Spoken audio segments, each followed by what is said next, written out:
prayer, and then we'll do the pledge of allegiance. Councilman? Dear Heavenly Father, thank you for a beautiful day here in Jefferson City. Thank you for the many blessings you give all of us each and every day. We go forward tonight praying for thoughtful discussion, rigorous debate, and most of all, respect for one another as we may differ on all our deliberations. We pray for the men and women who serve and protect us daily in our lives here and abroad. We pray for our county, state, and federal leaders for wisdom and civility in all they do. We ask this through your Son, our Savior, Jesus Christ. Amen. Amen. Pledge allegiance to the flag of the United States of America and to the republic for which it stands, one nation, under God, indivisible, with liberty and justice for all.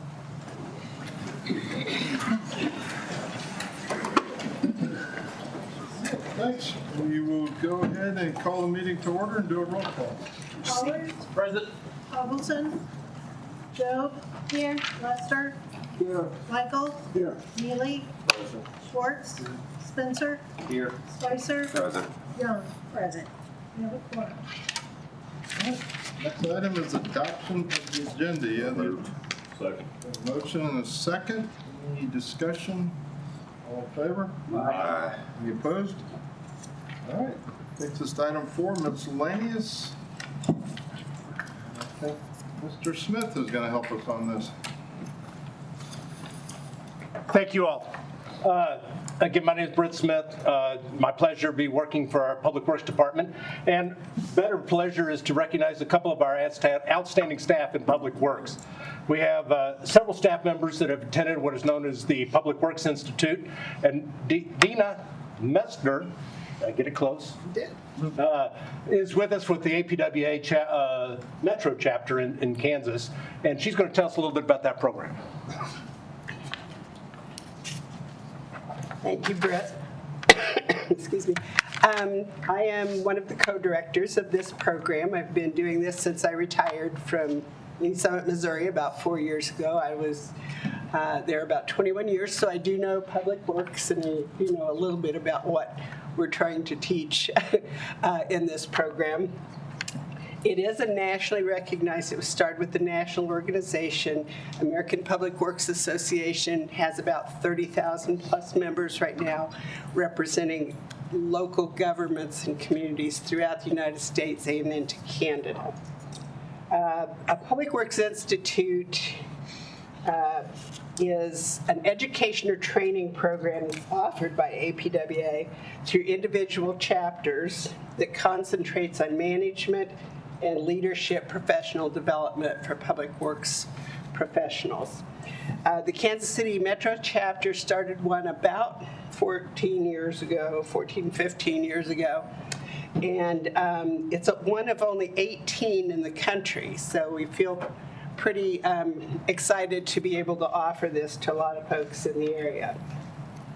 The program consists of about 90 classroom hours over 4 3-day modules, and it covers certain core topics, and those are supervisory techniques and skills, basic management skills, communication skills, leadership skills, community service and customer orientation skills, the impact of law on public works, fundamentals of government, finance, overview of public works operations, creating the future, and resource management skills.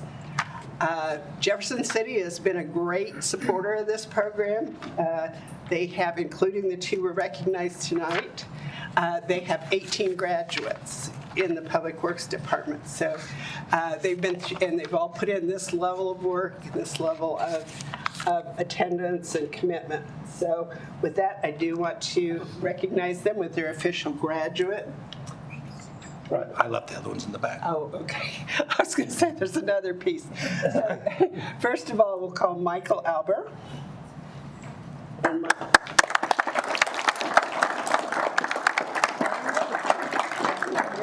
Your certificate. I also have another small little desk trophy, I guess, for you. And next, Pat Kaufman.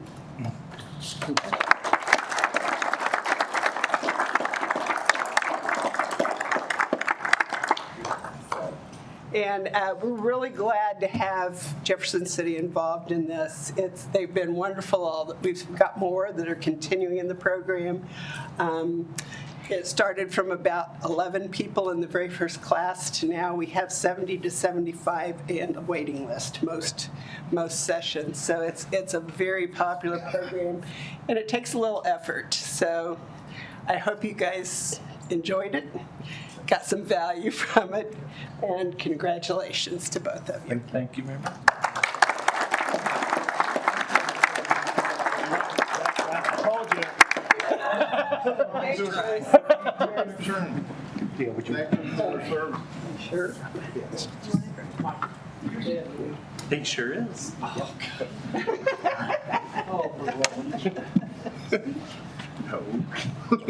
I just saw him and Mom last boss.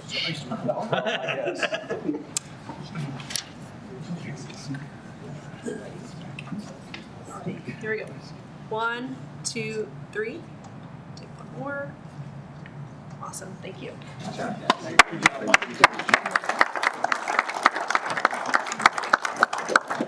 a lot for being here. Thank you.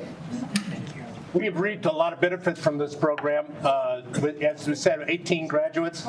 Many years ago, we figured out our guys know how to technically do things, but sometimes learning how to talk to a neighbor in their front yard is a skill that you don't necessarily get when you learn how to finish concrete. So we think this program has been an excellent addition, and I hope that it continues in the future. Thank you.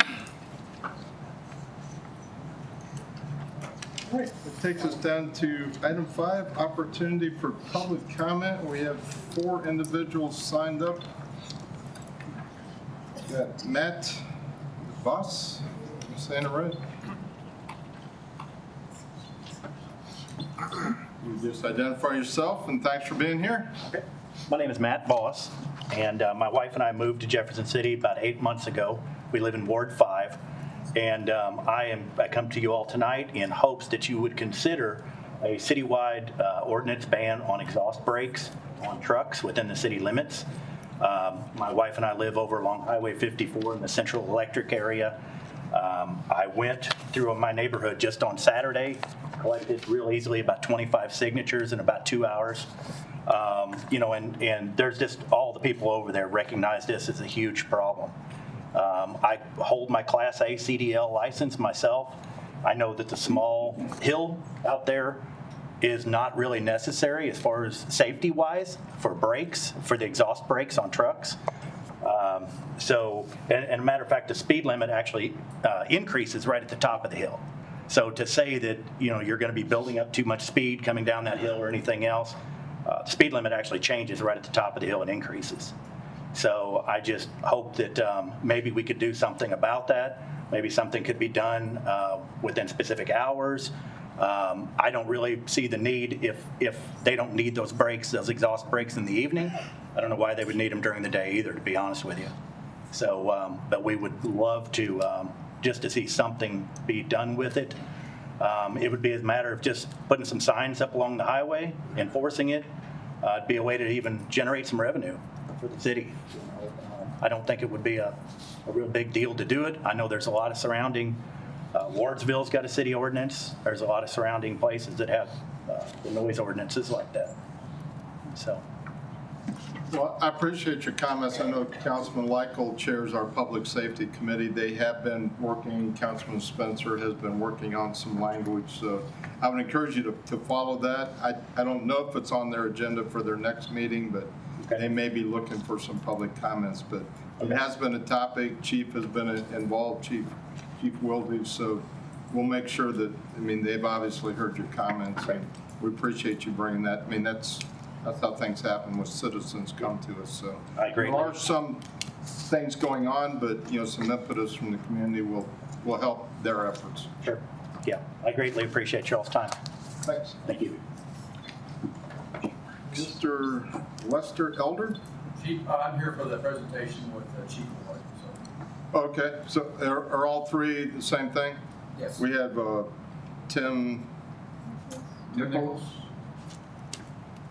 Yes. He's with us. Right. Okay. So all 3 are for that? Yes. Okay, all right, well, that's all the names we had under public comment.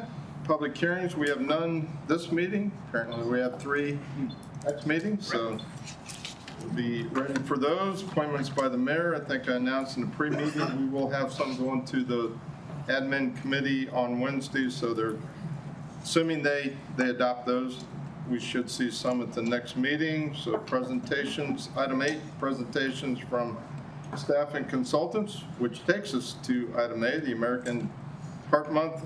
And Chief Schofield, we've got some friends in the audience. Thank you, Mayor and Council. And like I said before, there's going to be about 4 different parts to this, but we're going to try to move through it expeditiously. But we know it's a very valuable and important topic. So to kick it off, I'm going to hand it over to Chief of EMS, Eric Hoy. Welcome, Chief. Thank you. Good evening, Mr. Mayor. Appreciate the opportunity.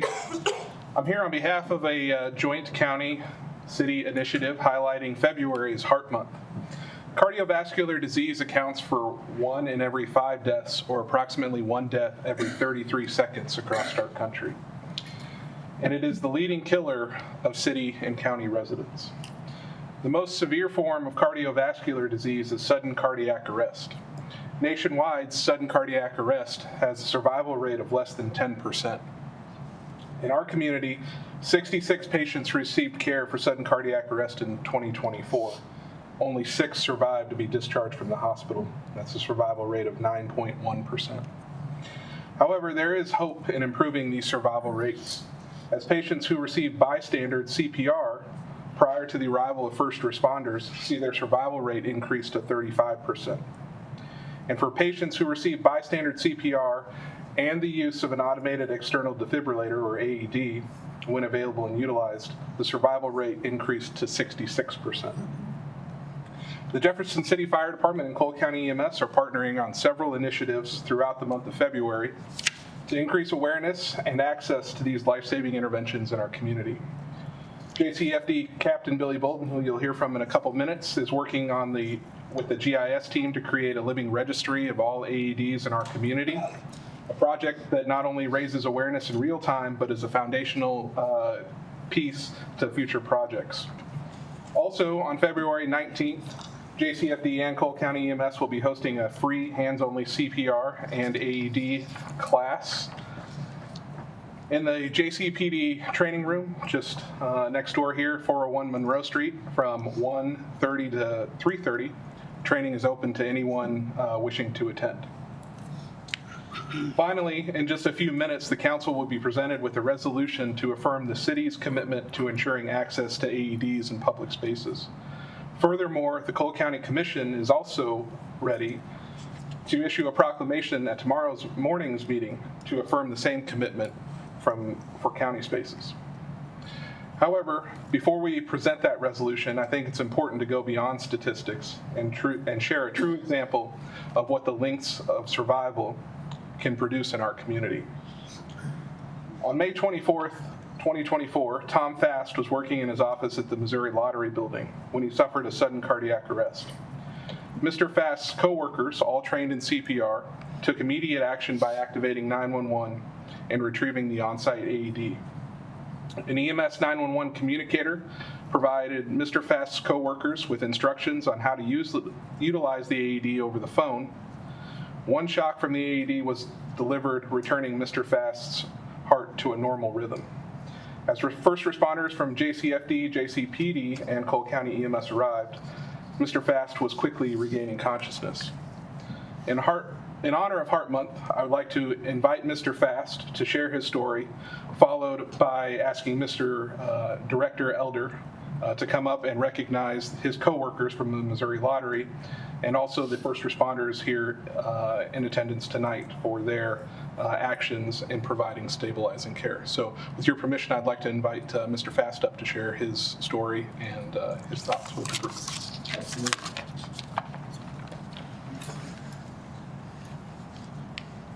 Welcome. Good evening, Mayor, City Council members. I'd like to say not only am I glad to be here, it is good to be able to be here as well. A sudden cardiac event. There was no warning. It was just lights out. And nothing that was expected, nothing that was to be able to be ready for that. But with the benefit of having that equipment in our office readily available, and coworkers and friends that responded quickly, who knew what steps to start taking, and then with a 911 operator who guided them through that entire process with calmness and competency, it gave the time needed and the efforts needed to be able to go in to the hospital, to be able to take the further necessary action. The numbers that have been provided to you, the statistics, are not something I really like to think about. The odds were definitely in my favor that day.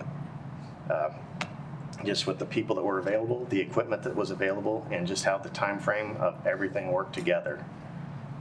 I was, in my tenure with the state, I worked in a number of different agencies. I spent about 20 years in the Truman Building, and there AEDs are available there. I had seen them in use there before, and that was a story that I shared quite often throughout my career working with safety and other items with government. Never thought that that story would then be updated to be my story. So that is just why it's so important that we do what we can to implement further measures of CPR, having AED available.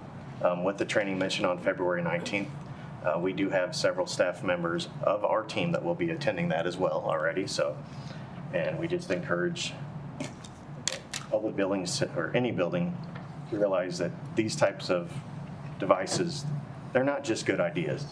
They're more than the cost of doing business. They are true lifesavers. So, as someone who truly values their employees, and as that's really what my job is employee valuement, just want to really strongly encourage to keep those items in mind and help further these initiatives. Thank you. Thank you.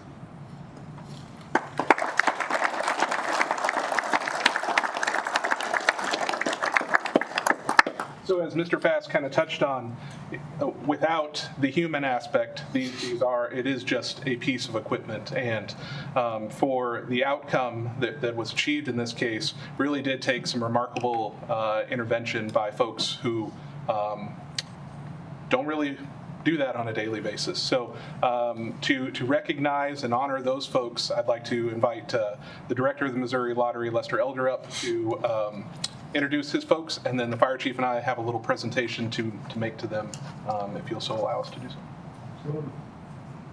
Welcome, Mr. Elder. Thank you, Chief. Mayor, city council members, it's a pleasure to be here in front of you. Just to give you some quick background on me, not because it's about me, but because I can tell you I spent 34 years law enforcement, 30 years on the highway patrol, provided CPR, went to numerous incidents. This was a textbook perfect incident that occurred, and my hats off are to our employees, to the paramedics, to the fire department, to the medical staff at the hospital. It was just a textbook situation. So I'll elaborate just a little bit more before we introduce our folks, but for things to go perfect, you have to have CPR training. What Tom didn't tell you was that 11 months before his heart attack, he was instrumental in setting up first responder training for our employees at Lottery. He set it up, he organized it, July and August of 2023. He set this up. We even talked in our staff meetings about, it's good to go because usually you do this for yourself or your family members, you provide that kind of service. So Tom set up his own training, and the employees that were involved helped save his life within a few months. AED devices. You have to have quick medical attention. Linda Wilde, which we'll bring up, she immediately called 911, called for help in the office. We had 3 members show up, 2 were former law enforcement. They provided CPR, provided the AED device with the 911 operator, which I talked to earlier. That was the best calm, walking through a 911 call I've ever heard in my 34 years of law enforcement. She should be commended, and they should use that for a training video. Quick response from the ambulance district. The ambulance got there within 6 minutes of his heart attack. I've been on crash scenes where it takes 30 minutes for the ambulance to get there. I actually was out of town. I got to the hospital within 30 minutes of Tom's heart attack. He was already in surgery. He had the widowmaker. They put in 2 stents, and within an hour and a half of his heart attack, he was out talking and fine. The other thing that Tom didn't tell you is this happened at Friday afternoon before Memorial Day weekend, and then Tuesday morning I walked by his office and he's at work. He took 4 hours sick leave. He literally died in our building and took 4 hours sick leave. And I would challenge anybody to see if they have any employee that would do that. But he's an amazing story. But I would like to bring up the lottery folks that were involved. Linda Wilde, if you would come up. She was the one that Tom, his office is secluded, and had he not got up to talk to her, within that 90 seconds, he wouldn't be here today. But Linda, come on up. She's the one that called 911 and call for help. William Spencer and Russ Brenner, if you guys can come up. These are my security guys, both of them former law enforcement. William initiated CPR immediately. Russ went and grabbed the AD device. They activated that. And then Mitch Cobb, who couldn't be here because he's sick tonight, he actually was the first one to go to your cube and kind of help assess Tom. But I just wanted to have them come up and recognize them, and great job. You guys saved a life. So.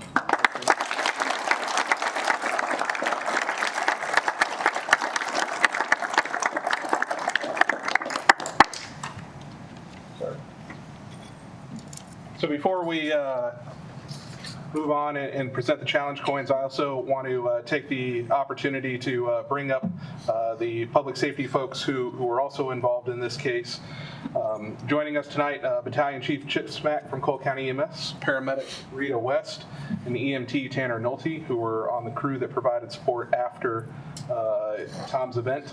Also tonight with us is 911 communicator Mallory Berry, who provided the pre-arrival instructions to these folks to perform the CPR and the AED defibrillation. And then not with us tonight, but also a very important role are the members of the City Fire Department, Captain Quentin Combs, driver Lisa Layton Brinker, and firefighter Dylan DeBreeze, who also provided support after the incident. So from a department standpoint, we have recognized those folks internally, and we want to make a similar presentation to these 3 folks and to Mr. Fast in your presence. So Chief Schofield has Jeff City Fire Department challenge coins, and I have the Cole County EMS challenge coins that we're going to present here to everybody. Yeah, well done. Good work. Thank you.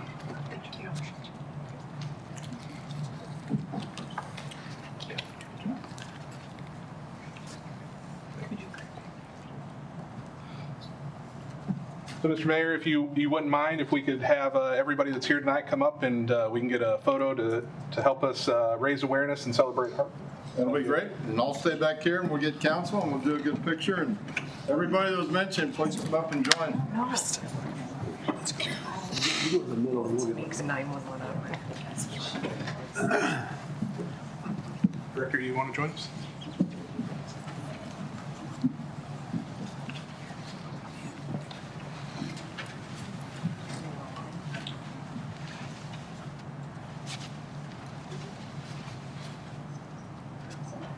One, two, three. 1, 2, 3.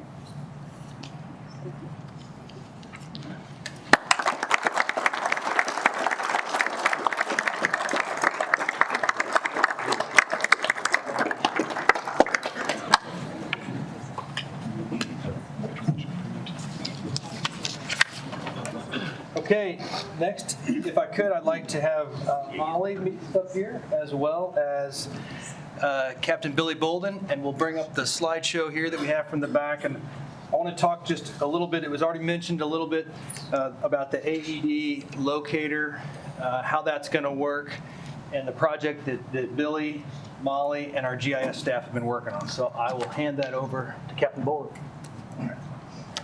So if we could bring that slide up. Evening, Council, Mr. Mayor. Welcome. So the QR code, we'll just start here with this, the flyer that's going out. The QR code right now is an initiative to help us track AEDs across the city.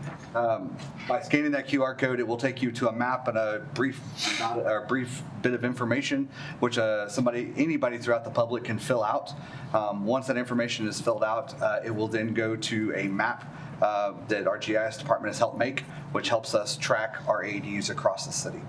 This is just great information to be able to, here's this map here. It is kind of crowded there by this, but this is AED information that we have captured to this date. Right now we have a total of 84 private AEDs spread across the city. A lot of those are coming from the public school district. Each one of the schools has a minimum of one, some of them multiples. The high schools all have multiples as well as their athletic staff, and they have them in the athletic buildings. We do have a total of 27 right now throughout all of our public spaces, including City Hall here. We have it Fire Administration, Central Maintenance, and a number of different facilities across. The number in red represents 2 AEDs that are currently in progress being installed, one of those being at Community Park, and the other one being working through Adrian's Island and the bridge down to that area. We do have 3 AEDs by impacted projects. These are projects that are currently in progress or being designed right now that we recommend that AEDs be placed in their building during the design and build process as a part of that initiative this evening. And one thing I'll mention, Captain Bolden didn't mention this, is that he's really kind of the I would say the force of nature behind this project. He's been doing this for I would say better part of a decade, teaching CPR, doing Stop the Bleed classes. He's done this before for city, county, private, all across our community. And so we're really trying to drive the number, the 84 number. We know there's more AEDs out there in the community. We're trying to capture that as kind of a foundation for the data so that we can try to encourage both other organizations and private entities to also come on board and make sure that their AEDs are tracked and in the system as well. So with that, the next slide that we'll bring up, Molly helped us with some of this promotional material. You'll see all of this will be on the webpage tomorrow. It's already on there. It's already on there. Do you want to talk a little bit about that? Yeah, I was just going to add, so the way that we're going to kind of push this out is social media. It's out on our website. People can access those links. We have the flyers, going to use our media partners, and also going around to our business associations to try to get that information out. I encourage all of our city council members, if you can share with your constituents and your avenues, that you can get that information out to help us out with this campaign. It's going to be ongoing. It's not just for the month of February, but we're really going to hit it hard in honor of National Heart Month. So. And Captain Bolden will be instructing this along with our partners at Cole County EMS. And if there's too many for that training session, we'll schedule a second one. So with that, that kind of brings us to the 4th part of this process where we present the resolution to you. And I'm happy to talk about that if you'd like to proceed with that. So the resolution really is just an opportunity for us to lead that charge, to set the right example as a city. What we'd like to see other organizations follow suit. As you heard from Chief Hoy, the county is also considering that. What it really does is put us in a what our intent is, put us in a resolution form forward, doing what we've already done, what we've been doing for quite some time, but it just stakes our claim and makes that a little more official. That we would seek to install an AED in every building that is new that the city builds from this point forward, or that is a substantial, significant overhaul, about 50% remodel would also qualify for that. So that is something that we've been doing for quite some time. We've been pretty successful in the last few years of getting credits through one of our insurance providers, utilizing those reimbursement funds for that purpose. There is a cost, and you'll see that financial impact, but we've been very successful in getting grants in the past to help offset those costs. Captain Bolden is one of the ones who goes around and checks the AEDs. He makes sure that the supplies are in date, makes sure that they're in working function, and spends a lot of time on this program, both on duty and off duty. So happy to answer any questions in the form of that proposed resolution before you tonight.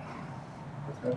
I know, Councilman Michael, your committee has been dealing with this. I'll allow you, if you want to lay it on the table, if we get a second, and if you want to make any comment. I know you've been focused on this. Yeah, thank you, Mr. Mayor. Yeah, at this time, I'd like to make a motion that we accept this resolution. Second.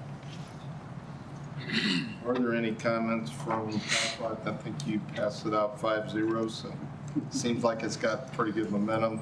Chief did a great job at presenting it last week. I know this is an ongoing issue, but Councilman Spencer. Just real quick, can you give a cost of what these AEDs cost? They're about the neighborhood of $1,500, $1,000. Sometimes we have a cabinet that goes with that that's built into the wall if it's an indoor facility. One of the challenges that we're kind of trying to push that envelope in putting them outdoors as well. So sometimes those cabinets are a little bit more because they have additional features to be outside. For like our public works crew that, is out on the field, if we can give one in their trucks, so in case that happens while they're out, in no man's land, so to speak, it'd really be a benefit, I think, for a lot of our site crews. I think our first focus is static facilities, and then from there, kind of see where we can go with additional funding. Absolutely. All right, I kind of jumped the gun. We're going to let our city clerk actually read it, and then if there are no other comments, we'll do a roll call vote. A resolution setting goals regarding the purchase, maintenance, and installation of AEDs in all city-owned and operated buildings. Now we have Councilman Lightfoot's motion to lay that on the table. I think Councilman Spencer did second, so we'll do a roll call vote. Allers? Aye. Hazelton? Job? Aye. Lester? Aye. Michael? Aye. Neely? Schwartz? Aye. Spencer? Aye. Spicer? Aye. Young? Aye. Resolution is adopted. Chief, while you're up there, thank you, and I know Chief back there, Chief Wilde. I know it doesn't relate to Heart Month, but I just wanted to thank the three of you. I think we all watched what happened in D.C. last week, I guess several days ago when the plane crashed. The thing that struck me as I listened to the people on the ground and the reports, they were talking about District of Columbia, Virginia, Maryland, and all the different forces working there. And they asked them why they were so successful, and they says, because we all work together, we have interoperability arrangements, and I know the three of you have really pushed that on this community to make sure that we provide you the tools, and I think council has listened, but it just made me proud to be in a community that has thought about those things. So thanks to the three of you and the folks that work with you. Appreciate that. We're fortunate to have great relationships with our partner agencies. All right. And thanks for everybody that came in for that presentation, Mr. Fass. Glad you were with us tonight. All right, that takes us down to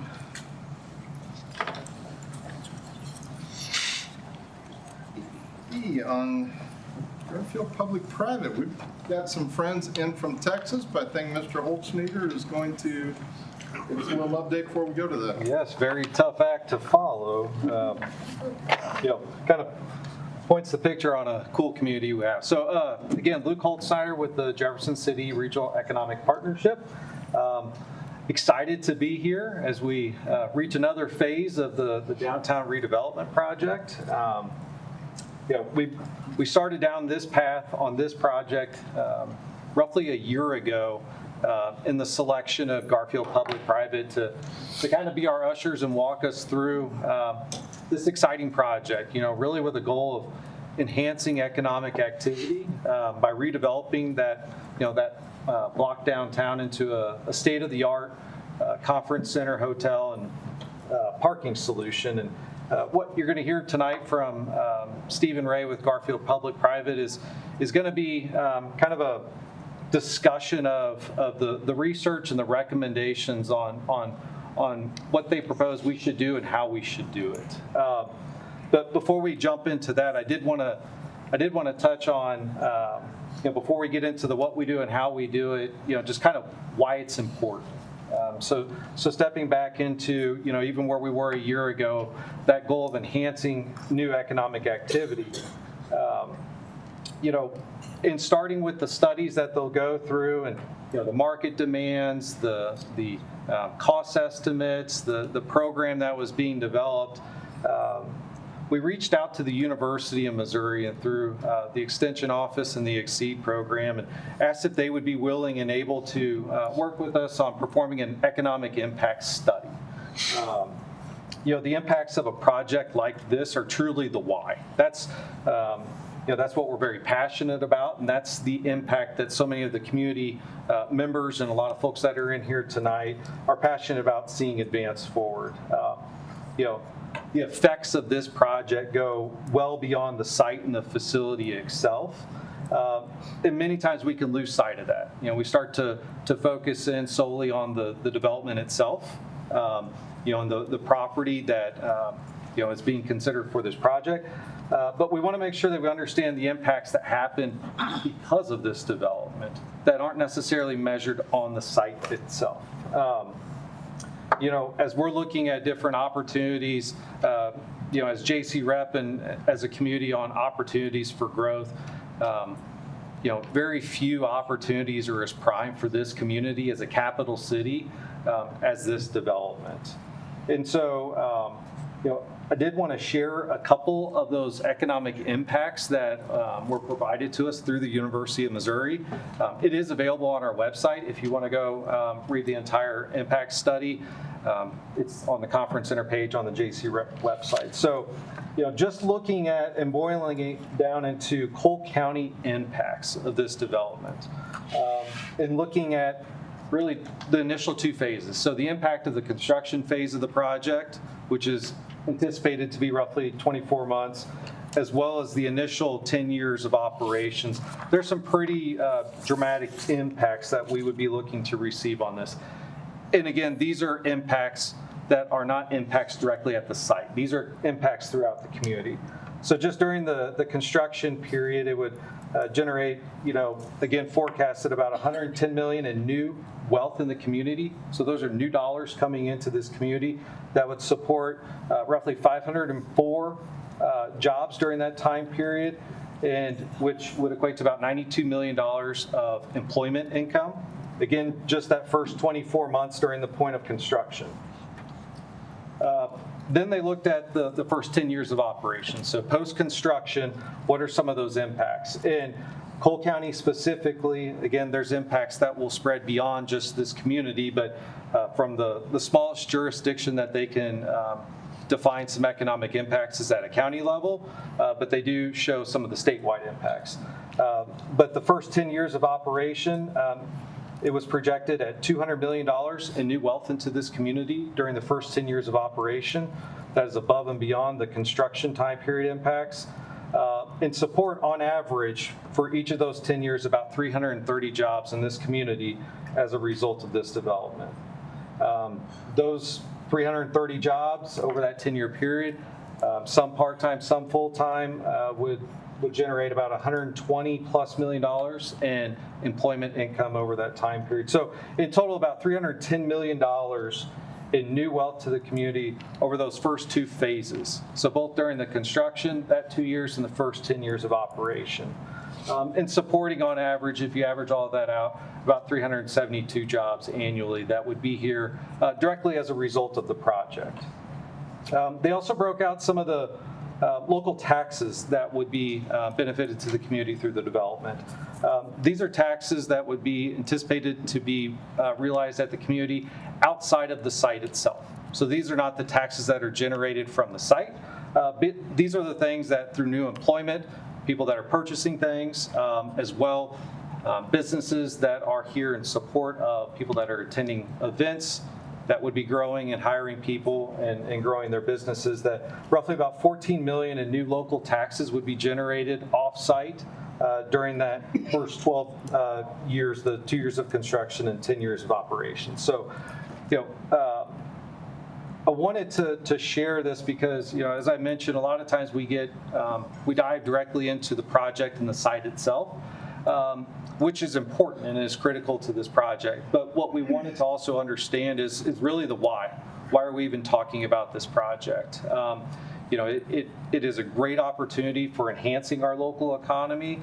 And what you're not necessarily going to hear a lot of in the pre-development services report tonight are the impacts beyond the site itself. So I did want to kind of lay out some of those data points. So as we're hearing about, what the recommendations are and how we go about it, that we understand the importance of, moving forward with this project. So with no questions, I'll probably turn it over to the Garfield Public-Private folks to walk us through the pre-development services report.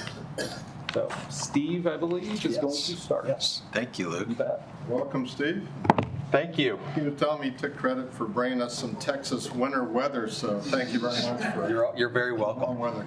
And I, you know, honestly, myself, I can't say how important the CPR thing is. We talked. I was fortunate enough to perform CPR on an 8-year-old little girl about 5 years ago, and she's great now. So it was a big deal. So that was a really heartwarming story to hear. But we're here to talk about the convention center and hotel, or conference center and hotel here in Jefferson City, and I know everybody's got the packet with 157-page document in it, but what I'm going to try to talk about right now is the first kind of 8 pages, the executive summary that really spells out everything you need to know in a shorter fashion, and then you can go and dig into each of the tabs as you feel necessary. Oh, I'm going a little bit too far. So here's the consultant team, along with you know, Garfield Public-Private, obviously DLR Architects, Facet Architects, McGowan Gordon Construction, Fishbeck produced our parking studies, SP Plus Parking produced our operational studies, CBRE Hotels produced our market study for the hotel and conference center, and Stiefel helped perform the initial bond runs for us to look at the financing of the hotel. And Luke and Paul and Missy and their whole team, we didn't put you on the slide, sorry. So if you're going to follow along, or if anybody has that wants to kind of figure that out or look at this, I've tried to go through here and really have the pieces of the summary that I think really prove the points that you guys need to see. And you know this about your community, but Jefferson City offers a significant potential for economic growth. It's got a unique role as the hub for the state government. And along with hosting annual legislation sessions, it draws visitors year-round, okay? We have a long recognized the need for modern quality meeting space. Right now, there isn't that, or a headquarters hotel that meet the demands for meeting space for government agencies, statewide industry associations, business groups, et cetera. The city's recent decision to replace the Madison Street parking garage is an important kind of step to move forward. Also demolishing the News Tribune building is a big step to make that site prime for redevelopment. In the RFQ, you guys remember this. Likely you were involved in all this on November of 23. You issued an RFQ. We submitted a statement of qualifications, and the city executed a pre-development services agreement in March of 2024. And we started performing what's called pre-development services. The purpose of pre-development services agreement is to perform the studies and the planning necessary to determine the demand, the scope, the cost, the feasibility for the project. There's a number of pieces to a pre-development study, but it really starts with the market study, which really kind of starts it all, the parking study, which was performed by Fishbeck, conceptual design of all the facilities, which was produced by DLR and Facet with our help. Producing a project budget, working with a contractor that's engaged with local community, looking at all of the items, the OS&E and FF&E and things, operating systems and equipment, the furniture, fixtures, and equipment that go into a facility like this, really putting together those budgets, and then putting together a strategic business plan. We do that. We look at the ownership and operational models. We look at the plan of finance. We look at how we're going to potentially do bond sales, the capital plan for the entire development. So it all starts with a market study. CBRE Hotels produced that market study. It estimates the significant demand for a modern facility to host conference, meetings, and events for associations, government, corporate, and local organizations. The market study also shows that Jefferson City is a desired location.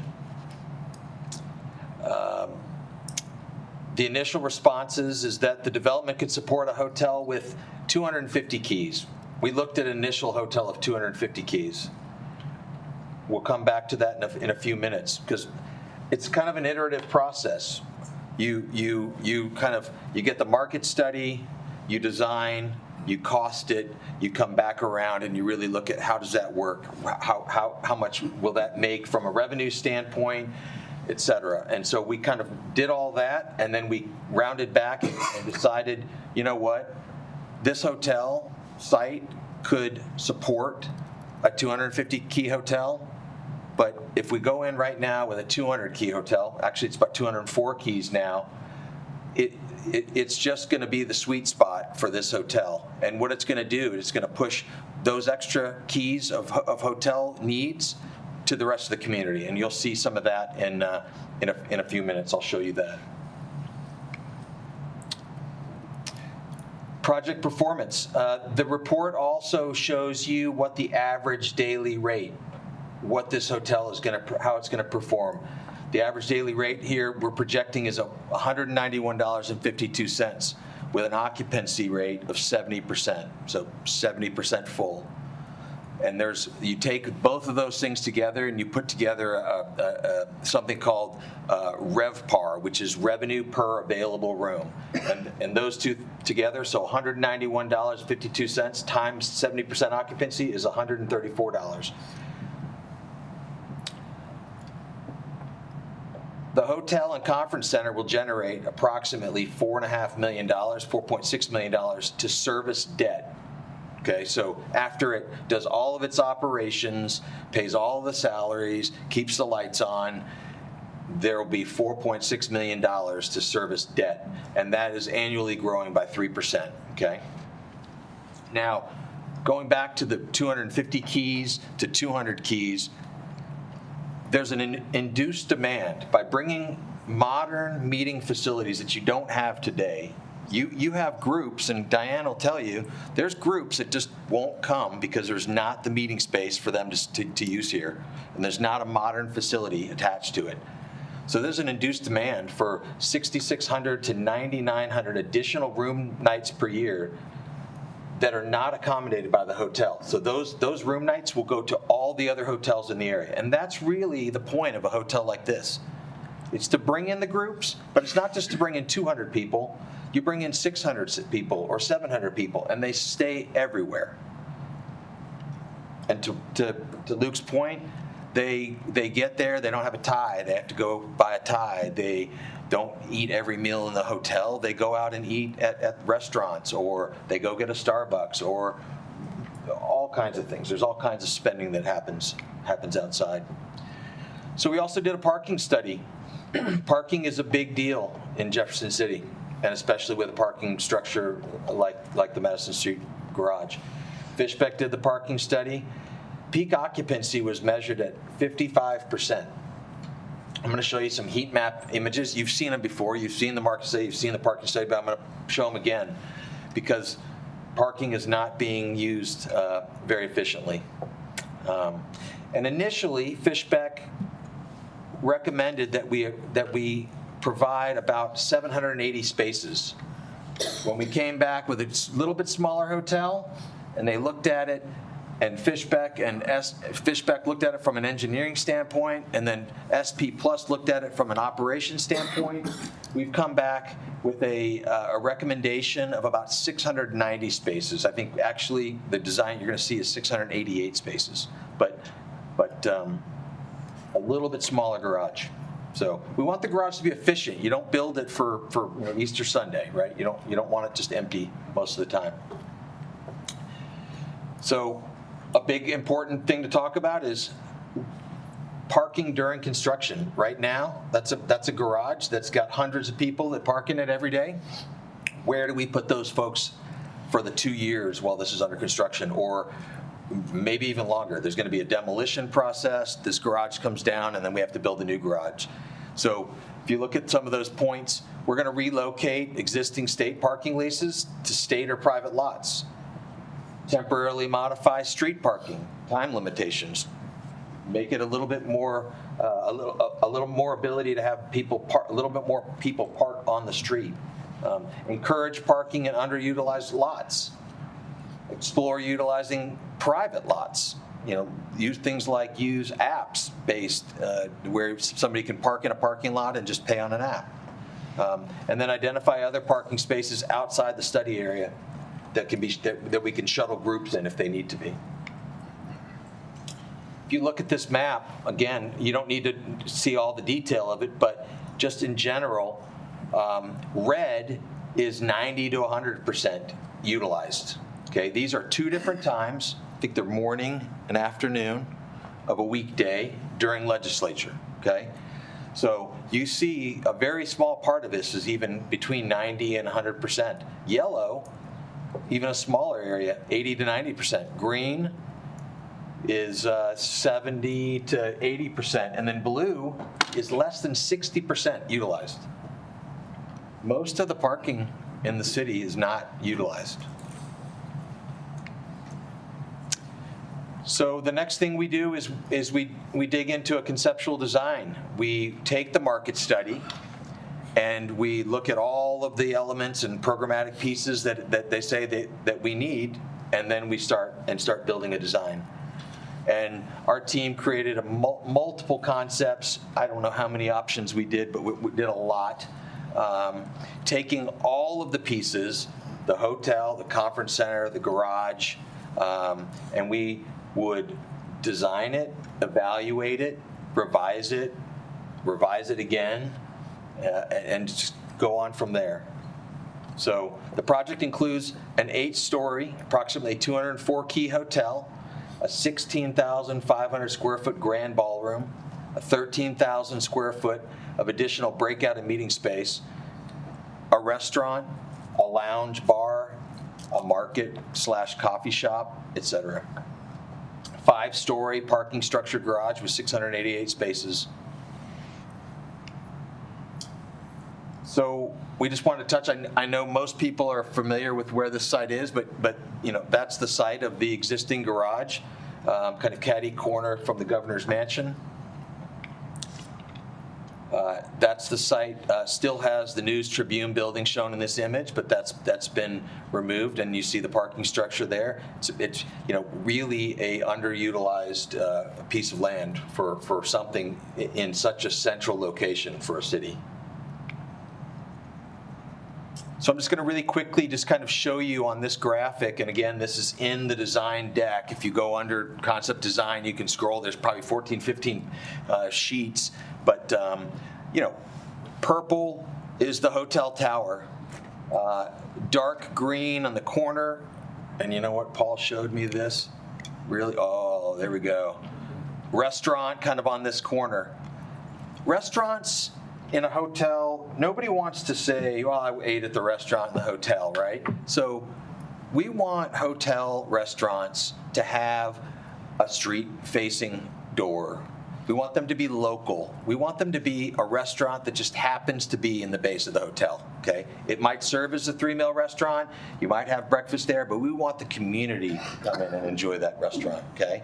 So it'll be of Jefferson City. There'll be something about it, the way it's the interiors, the artwork, the food they serve, all those things. The parking garage is in the back in that kind of ochre color. The lobby is down on the base, obviously, down low.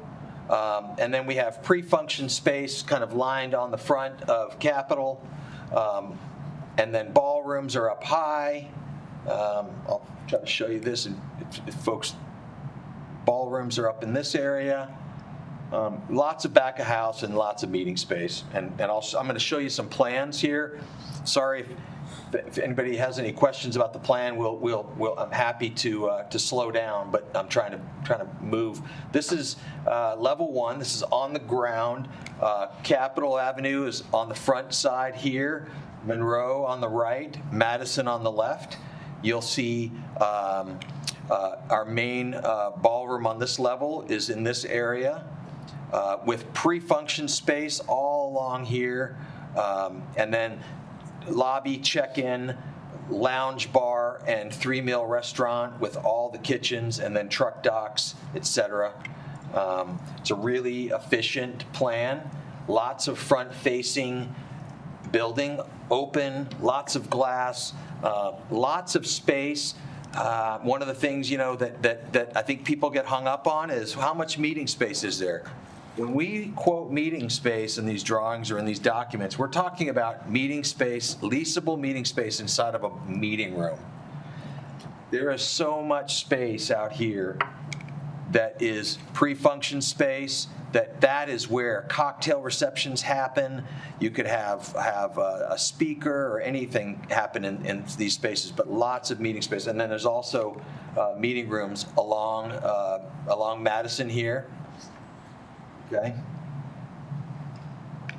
Going up to level 2, that's where the main ballroom is. This is where the 16,500 square foot ballroom is, right in this location right here. You see that? This is all the back of house and service.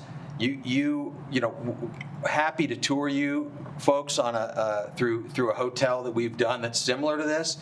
You can't believe how much space you need to store tables, chairs, plates, cups. When you have thousands of everything, thousands of chairs, thousands of plates, thousands of wine glasses, thousands of water glasses, that it takes an unbelievable amount of space up in these storage areas. Maybe almost a third of the space of the entire room just to store the stuff. Dance floors, etc. On this floor, you see the service alley. There's the service alley, and then you see the parking structure and truck dock there. And then you start to see guest rooms coming on this floor. So kind of the left-hand side is the meeting space, and on the right-hand side you'd go through a door with a card key, and you'd be in the area where we start to see guest rooms. Again, so meeting space is 25, 30 feet tall, so you can stack guest room floors in there. Okay, so we have multiple guest room floors in there. These guest rooms are probably going to have a clear ceiling of 9 feet. Make sure you have maybe 8'6" clear in the guest room bathroom, so it's not going to be too low. And then more parking. This is going to be the place to be on an evening, especially like an evening like tonight. This is the pool deck that has spectacular views down Capitol. It is, it's got a pool. Will people swim? Sure. What do we see people use it for the most part? At night, that pool lit up, that is an amazing event space for a cocktail reception or a board meeting or a wedding reception. It's going to be spectacular. And then next to that is the little rooftop lounge, all serviced by 2 express elevators that just come up from the public levels up to that space. And then that's kind of the typical tower: guest room floors, suites, and then of course a governor's suite at the top. So this is basically standing at Monroe, cutting the building in half. You got Capitol over here, you got the alley there, and you see the parking structure here cutting through it with the 5 levels of parking structure. And then you're down here, that's the lower ballroom area, the upper ballroom area, the pool, that's the pool level, and then this is the tower that kind of springs up from that. So I just wanted you to see that, just kind of in sections so you get a feel for it. We're really sensitive to how this reacts with the buildings around it. And so I think this diagram really shows you how this project is going to try to be a good neighbor and really be sensitive to the height of the building next door here and the height of the Capitol, right? It's uphill. You see, this building is way uphill. So it still maintains the ability to keep that kind of datum of the height of buildings appropriate and be a good neighbor to the governor's mansion as well. This is a rendering taken from that intersection, right? You see pre-function space down here, down low, and pre-function space here with the big ballroom in the back, and then the rooftop bar and the pool and all that right up on here, this area, and then the tower. I really like this one a lot too. It's a great rendering. Again, restaurant entrance, seating, kind of French outdoor style cafe seating outside, a lounge, the main lobby, drop-offs, and then of course the tower. And you see the tower, you know, a couple things you look at when you look at hotels. Hotels typically have punched openings or they have all glass. All glass is typically very expensive, so we try to have a mix of that. Do something like this where we have punched openings on the lower levels, and maybe the very high-end suites can have more glass on the top.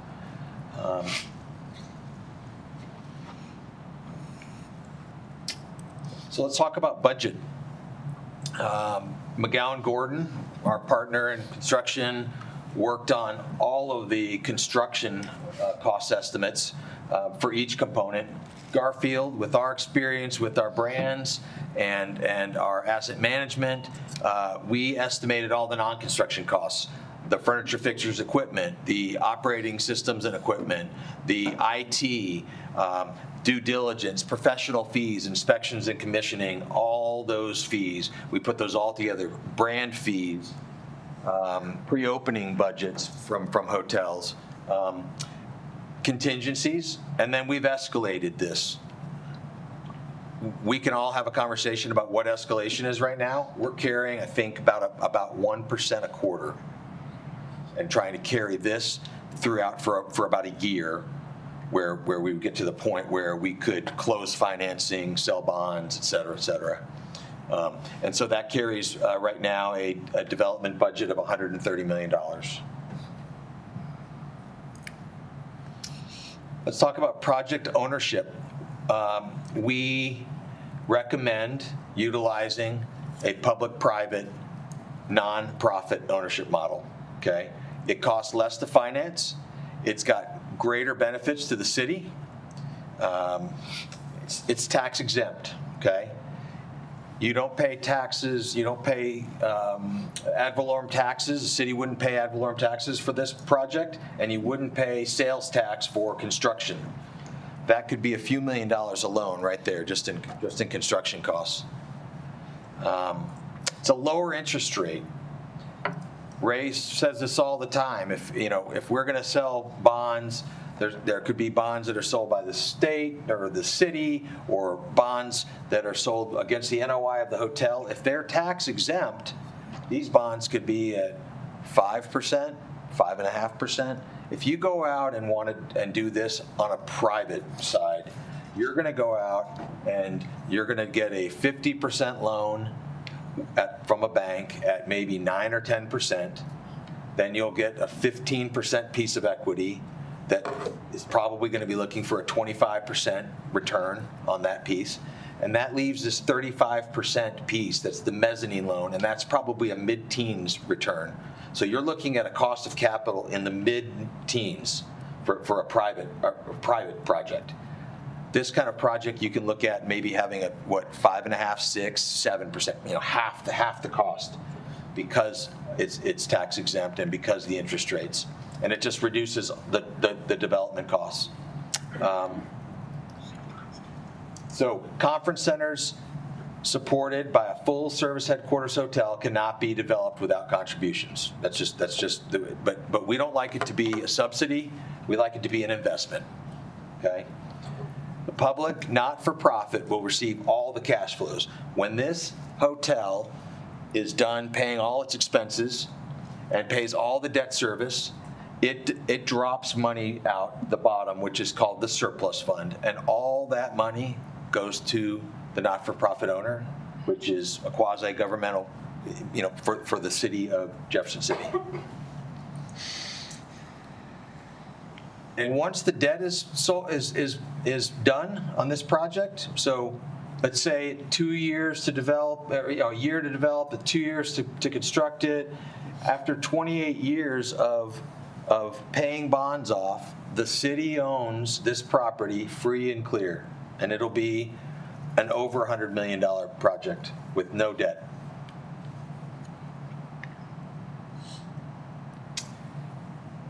One of the things that we like to do, and one of the problems that I think you've seen with privately owned projects, and we see this a lot, is typically full service conference and convention hotel folks, those properties flip. They change hands. They trade. They're sold. They don't carry replacement reserves, CapEx reserves for carpet, for furniture, for remodeling. They typically carry maybe 4%, okay? When we do these projects, we carry 8%. We carry 4% kind of in the first tier and then 4% again. And what that does, that allows the city to have these reserves so that they can take care of their one asset, that is the conference center and headquarters hotel for your community. That means that you can be successful at ensuring that your facility is maintained to the highest standard. You don't just get told, we can't afford to fix it. So it gives constant ownership. You control this asset, it's your asset. And it gives local government, local ownership and control of the facility. It just keeps the property in a quality manner. Operations. We think it's important to have a major hotel brand, such as a Marriott, a Hilton, a Hyatt. They're recognized. They have the ability to drive folks to this city. They have quality standards. They have global reservation systems. They have brand marketing. And even more importantly, they have brand loyalty programs. Everybody loves their points. I don't know anybody who doesn't collect points and then on their credit card or whatever, but you're spending them on vacation. Points are a big thing. We've had lots of conversations with these brands. We have conversations weekly with all the brands, and we'll formalize more discussions with those brands as we move forward with the hotel. So let's talk about revenue sources. The team together has identified an initial list of revenue sources. There's the net operating income, or the NOI of the hotel. There are things like a downtown revitalization TIF. There are 50% additional city sales tax generated on on-site taxes. There are special districts like CIDs and TDDs. You've seen it in a hotel room, or you've gotten your bill and you see a surcharge or others. There's going to be things like surcharges put here. And then the city's existing 4% lodging tax. Parking revenues, you pay to park in a hotel. And then gross receipts utility taxes, that's money back on city taxes like gas and power. So, and this is just a starting place, right? So you see the bond sources, the hotel revenue bonds. These are only against the NOI of the hotel. You see the tax revenue bonds that we just talked about, and the special obligation bonds. A parking revenue bond, that's a very conservative estimate based on the revenue of the garage. And then you look at those other pieces that I think the community has to offer: lodging tax, parking fund balance, ARPA grants, and then some state appropriation, all together has already got us to almost $91 million. And that's just the starting place, okay? We know that the project is costing this much, and right now we're showing funding of this much. This is just the initial funding, okay?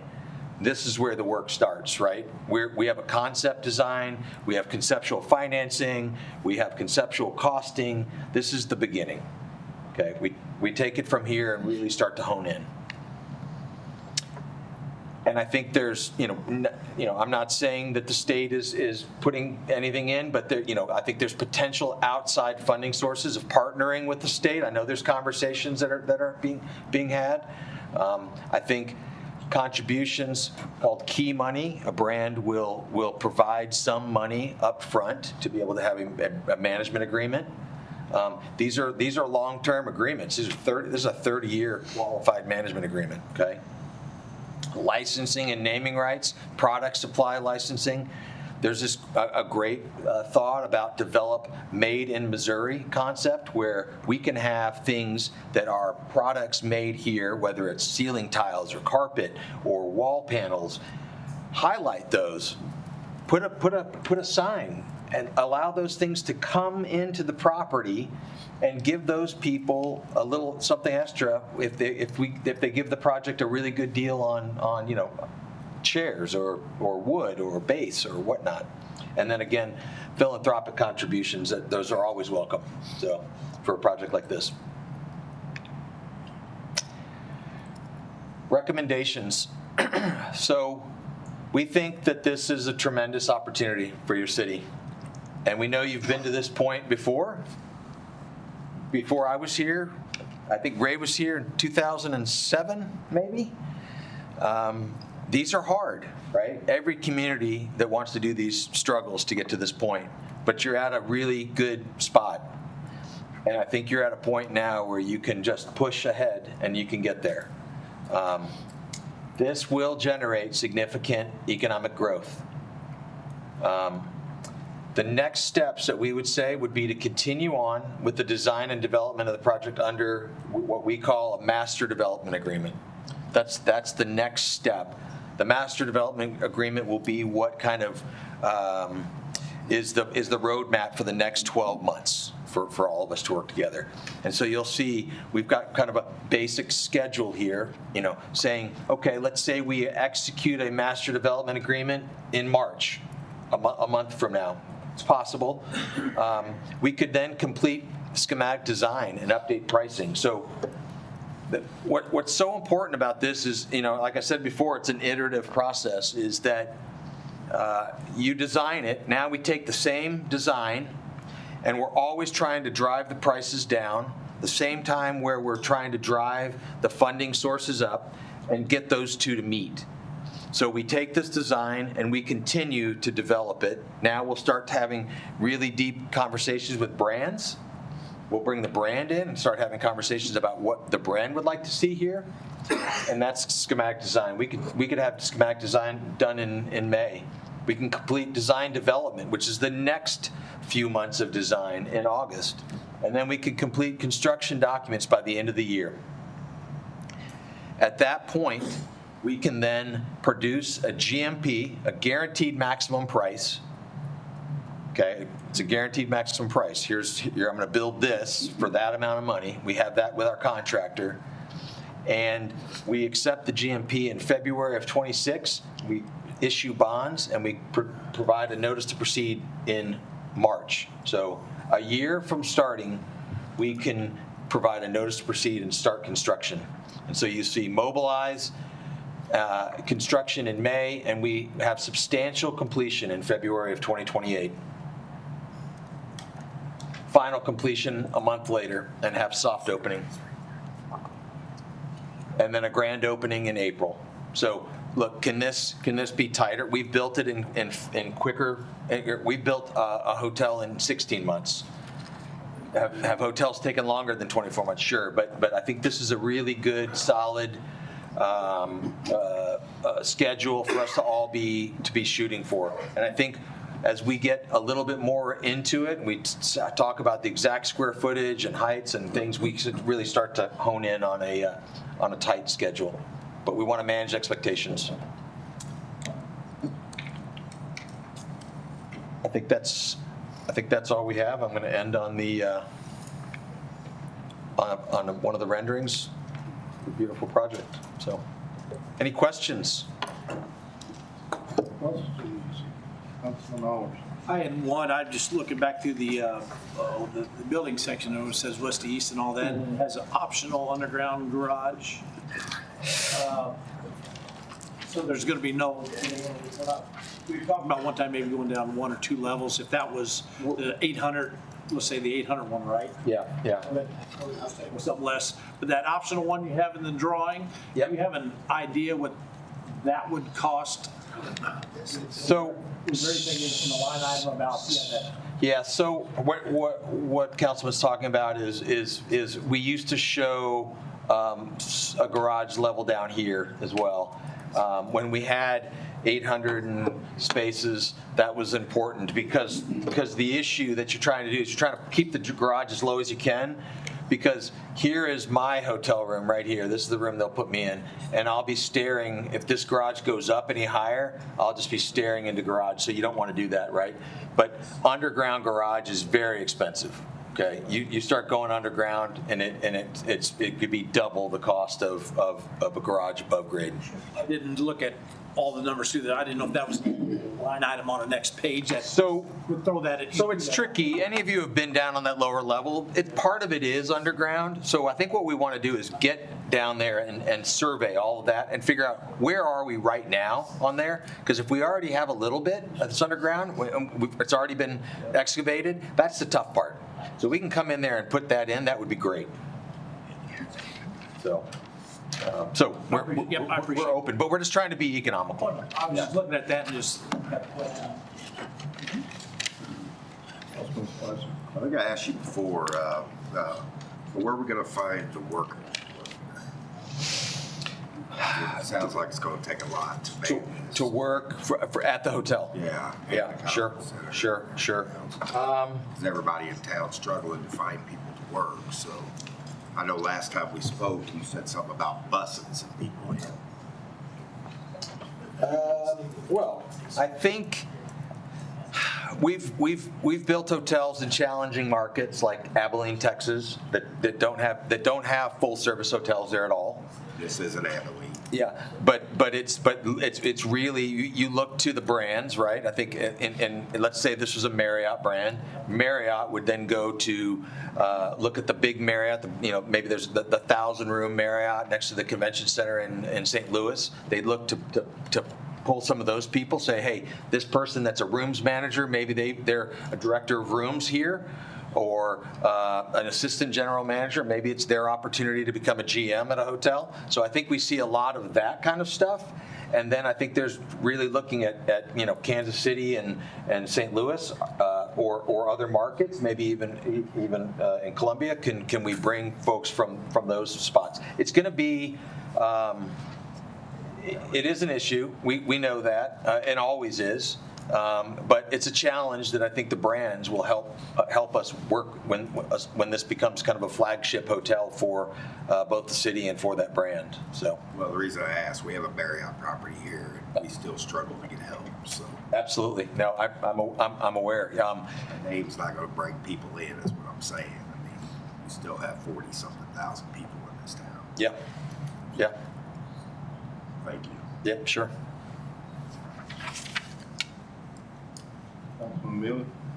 Thank you. The document here looks like the parking spaces have been kind of whittled down to 690 spots would be the current estimate. I don't see Britt, I guess he's left, but what's our current garage, Brian? Is it 5 something? Just under 600. Just under 6? Like 540 something. 540. So the I guess question would be is we have a garage at 540, we're going to go to 690 with an additional 200 rooms and a facility, and and the response to that is you've identified a bunch of other parking that's open, and so that will close that gap. I guess I'd start by saying that the existing parking demand on the site is only 424 spaces. So I don't believe that the parking structure is maxed out at this point. I think there's a lot of leases that aren't being utilized. So when they measured how many cars went in and out every day, it wasn't 590 spaces. It was I don't even think it was 424. Yeah, I mean, it was much lower than that. So I think the garage is way underutilized for what the numbers are and the shape of the garage. I think sections of the garage are kind of closed off at points, right? During construction, I think it's going to be important to find places for people to park, to just displace those folks temporarily, right? But it's not for a month. It's going to be for 2 years. So we understand that. There's also, if you remember that heat map, there are a lot of private lots that are currently, if you don't know that lot, you can't, there's no opportunity to park there. So if we can modernize the parking here, get app-based parking where it's pretty easy. It's a small lot. Maybe there's only 20 spaces. You can come in and number it. You put the app up, and then people can start public parking there. You'll see a lot of that parking. I think will get solved with that. But they're going to have to work together to figure out all the parking during the construction. So when you all took a look at the parking to determine that there were 400 and some spots utilized out of the 540, was that a day study or how did that work? So Fishbeck did an initial study from an engineering standpoint. Let me back up here. Well, that's okay. I just want to know what the duration of the study was. No, they came for 2 days twice, 2 different times, both during legislature. So it was both during what we thought were going to be the high times. I think they came on 2 days during weekdays and 2 days during weekends, like a Tuesday and a Wednesday. And then SP Plus came back again and looked at it again from an operational standpoint. So okay, appreciate it. So, Councilman Spencer. Yeah, thank you for the presentation and all the documentation you gave.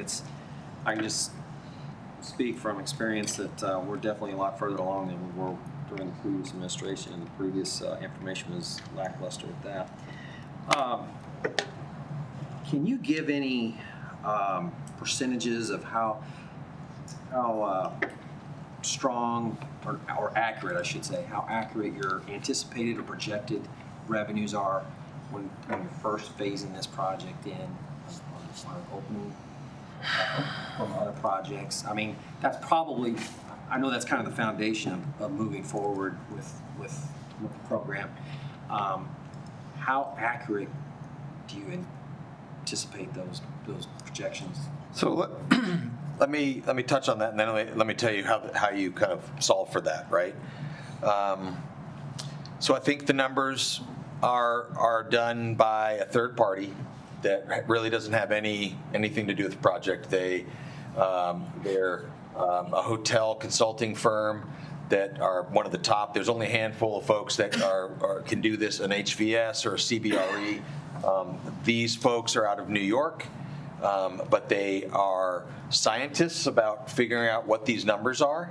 But I think the most important thing to think of is when you take all those numbers and you take the revenue that it's showing that we're going to make, and you're doing bonds, you're selling bonds for that, they take and start off with things like 3 times coverage. And what I mean by 3 times coverage is if this hotel is throwing off $3 million a year, you only sell $1 million worth of bonds in the first tranche. Okay, so you can do that. So you have to have 3 times the coverage to sell that first bond, and then the second bond would be maybe a 175 coverage, so 175%. So you have 2 million, but you can sell that. You paid for that $1 million bond. You have 2 million left, right? And now you pay off that $1.75 million bond. You have money left. Okay, so we try to be conservative on how many bonds we'll sell to make sure that we can cover the number that's been projected for the revenues. So and I think we have the city's financial advisors and bond counsel. I know are looking at this, and I know they're very conservative, and we're conservative as well. So. And you as the project developer, are you investing any? There can't be private investment that would make the project not be able to be tax exempt. So our role is called development manager.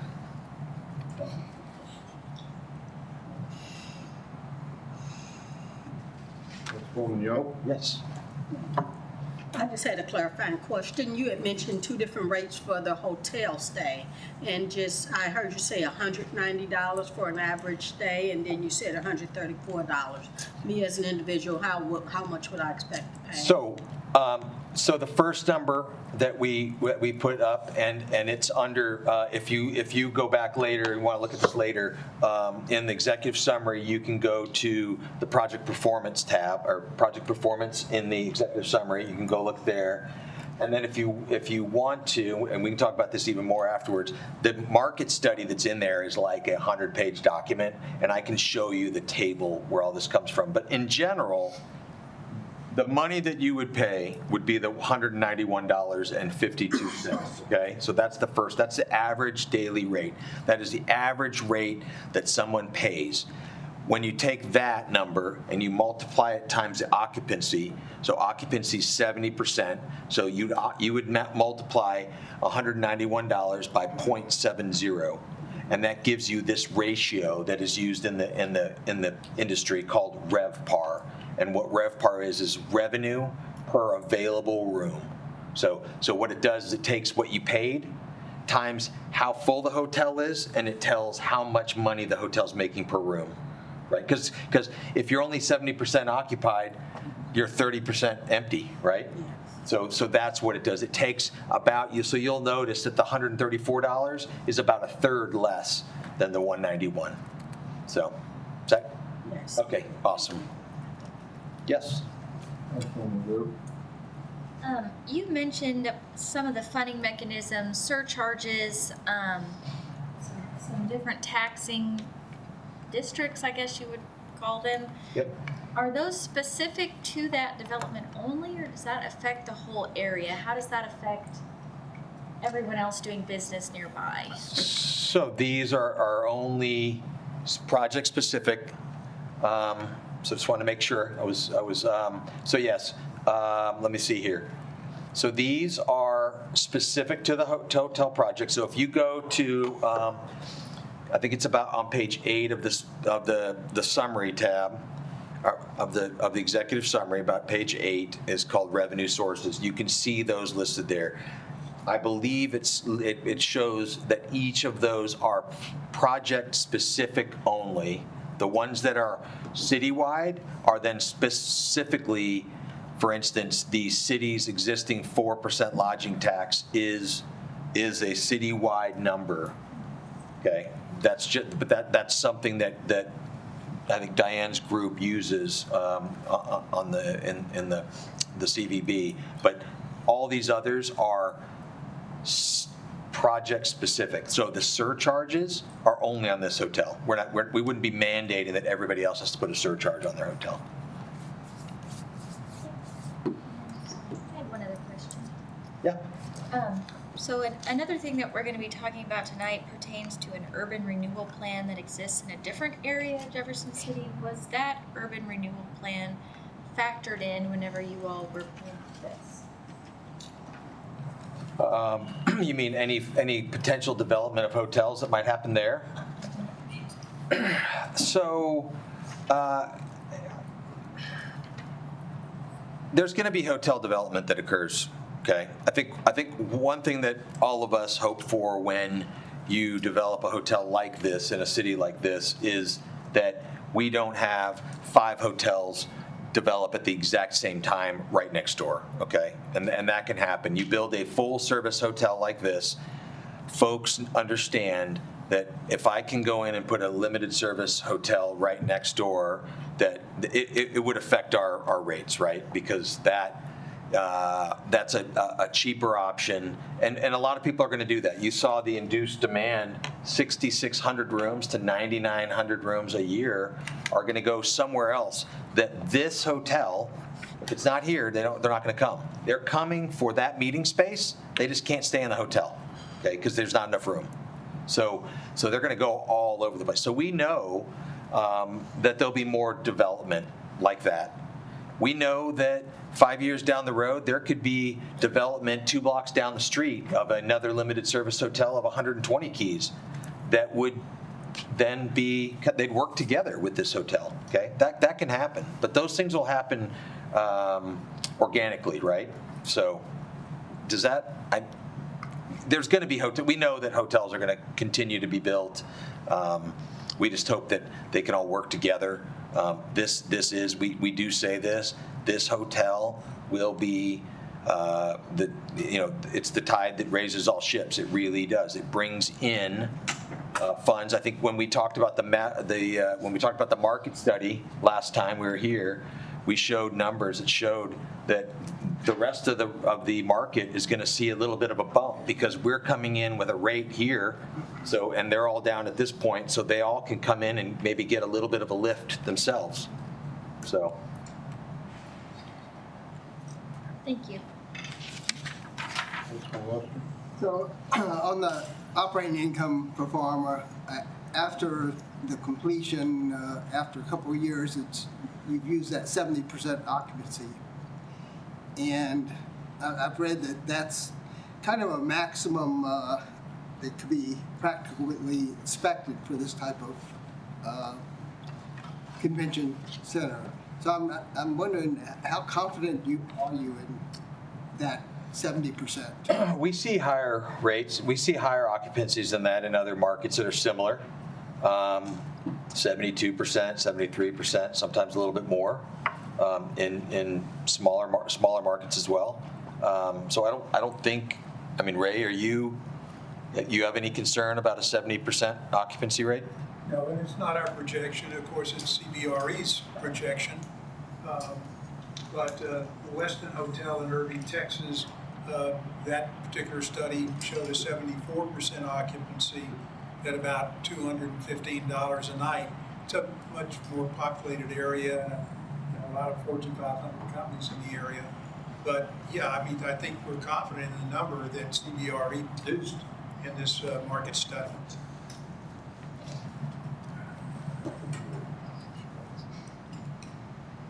All right. Well, we appreciate you being in town. I think you're hanging around tomorrow maybe for... Absolutely. Meet for coffee at 7:30. Luke, anything else that you wanted to say? All right. Thanks. Thanks, everybody. Cheers. All right, that takes us to item 8C, financial update. Ms. Perry. Thank you, Mr. Mayor. So what you have included in your packet, the first pages are the sales tax revenues. We have started a new collection cycle on the financial statements. So this is the receipt period of January. That's for the tax period of November. I did have the general fund collections coming in just slightly above what the budget was. It was budgeted at $1,191,000. It came in at $1,204,000. And then the other 3 taxes, capital improvements, parks, and the public safety tax came in slightly below projections. As we've talked about, we'll continue to monitor these and present these to you on a regular basis so we can make sure we're keeping up with our sales tax collections as we would anticipate. I'd also like to go to the very last page of the document, and that is an estimated fund balance for the general fund. City administrator and I wanted to give you an estimation, since we're going to talk about some supplementals for the self-funded health insurance later in the meeting. So what I want to present here, I want to make sure everyone understands these are not final numbers, they're estimated numbers. If you recall, we're working with a new audit firm this year. They were here for 2 weeks, and today is the first day they have not been in the office in 2 weeks. So we definitely still have some work to do, but I feel like we can present an estimated available fund balance to give you an idea as we move into those supplementals. So at the top of the page, you've got the FY23 audited total fund balance and unassigned fund balance. Unassigned is essentially what we're looking for as we move forward to see if we can meet the 17% financial policies that we have. The next section is the estimated FY24 revenues and FY24 expenditures.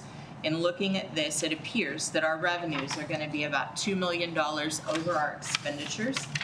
That's really coming from the over-collection of revenues and a small amount of unexpended budget allocations. If you recall, in previous meetings, we've talked about we have some substantial overages on expenditures this year that staff was going to try and utilize some budget savings on.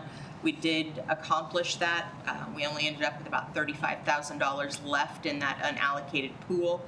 So this $2 million is mostly coming from the over-collection of our budgeted revenues.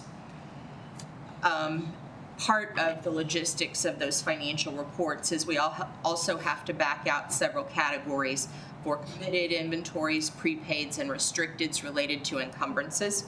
And so that's kind of what you see there. And then you also get down into some restricted fund balances for things like drug forfeiture funds that the police department has, police evidence funds, reserved for animal shelter funds. So each of those things, when you take that into account, leaves about $14,091,000 as unrestricted fund balance at the end of FY24. I know that shows a 35.44% estimated percentage. However, we also have to take into account all of the monies that we are reappropriating from 24 to 25. And so that's the next section that you see, reappropriations from 24 to 25. There was about $5.2 million worth of reappropriations. So that leaves an estimated available fund balance of $8,834,224, and that is 22.22%. What we are proposing later in the meeting tonight, the first highlighted line in yellow, is the supplemental appropriation for self-funded health insurance. That would be the portion covered by the general fund for general, airport, and transit funds, since we do subsidize airport and transit. And then we have also added to this the potential Truman Hotel demo, just to give you an idea of where that would leave the fund balance if council does decide to approve that. So right now we're looking at about a 20.12% fund balance of available funds to utilize. I guess I'll talk about the rest of it at the supplementals. So I'd be happy to answer any questions. Any questions at this point from Ms. Perry? Just one quick one. This may not make any sense, hopefully it does, but on the 73,730.52 fund balance for self-funded health insurance, is there currently a balance to that fund? It's not in that report. It's the health insurance fund. Is there currently a balance to the health insurance fund? No, and we'll talk about that when we get to that supplemental. But the self-funded health insurance fund, it has a negative balance at the end of FY24. Okay. That's the intention of the supplemental appropriations. All right. Item 9, announcements by mayor, council, and staff. Admin committee, Councilman Eller. We have a meeting this Wednesday at 7:30 a.m. across the hall in Boone Bancroft. All right. Councilman Schwartz and Finance Committee. Meeting February 20th, 7:30, Boone Bancroft. Safety, I know you just met Councilman White. Mr. Mayor, we'll meet February 27th in the police training room at 4 o'clock. Public Works, Councilman Spencer. Yeah, we'll be meeting on February 13th at 7:30 here in the council chambers. Any other announcements from council or staff? All right, that'll take us to item 10, consent agenda. There's 5 items on there. Motion to approve. Second. Got a motion and a second. All in favor? Aye. Any opposed? All right, go to item 11A.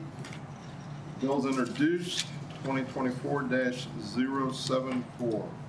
An ordinance of the City of Jefferson, Missouri, changing, amending, and modifying the zoning map of the zoning code of the City of Jefferson by rezoning 0.46 acre of land located at 1106 St. Mary's Boulevard from RA2 High Density Residential to PUD Planned Unit Development and approving a preliminary and final PUD plan.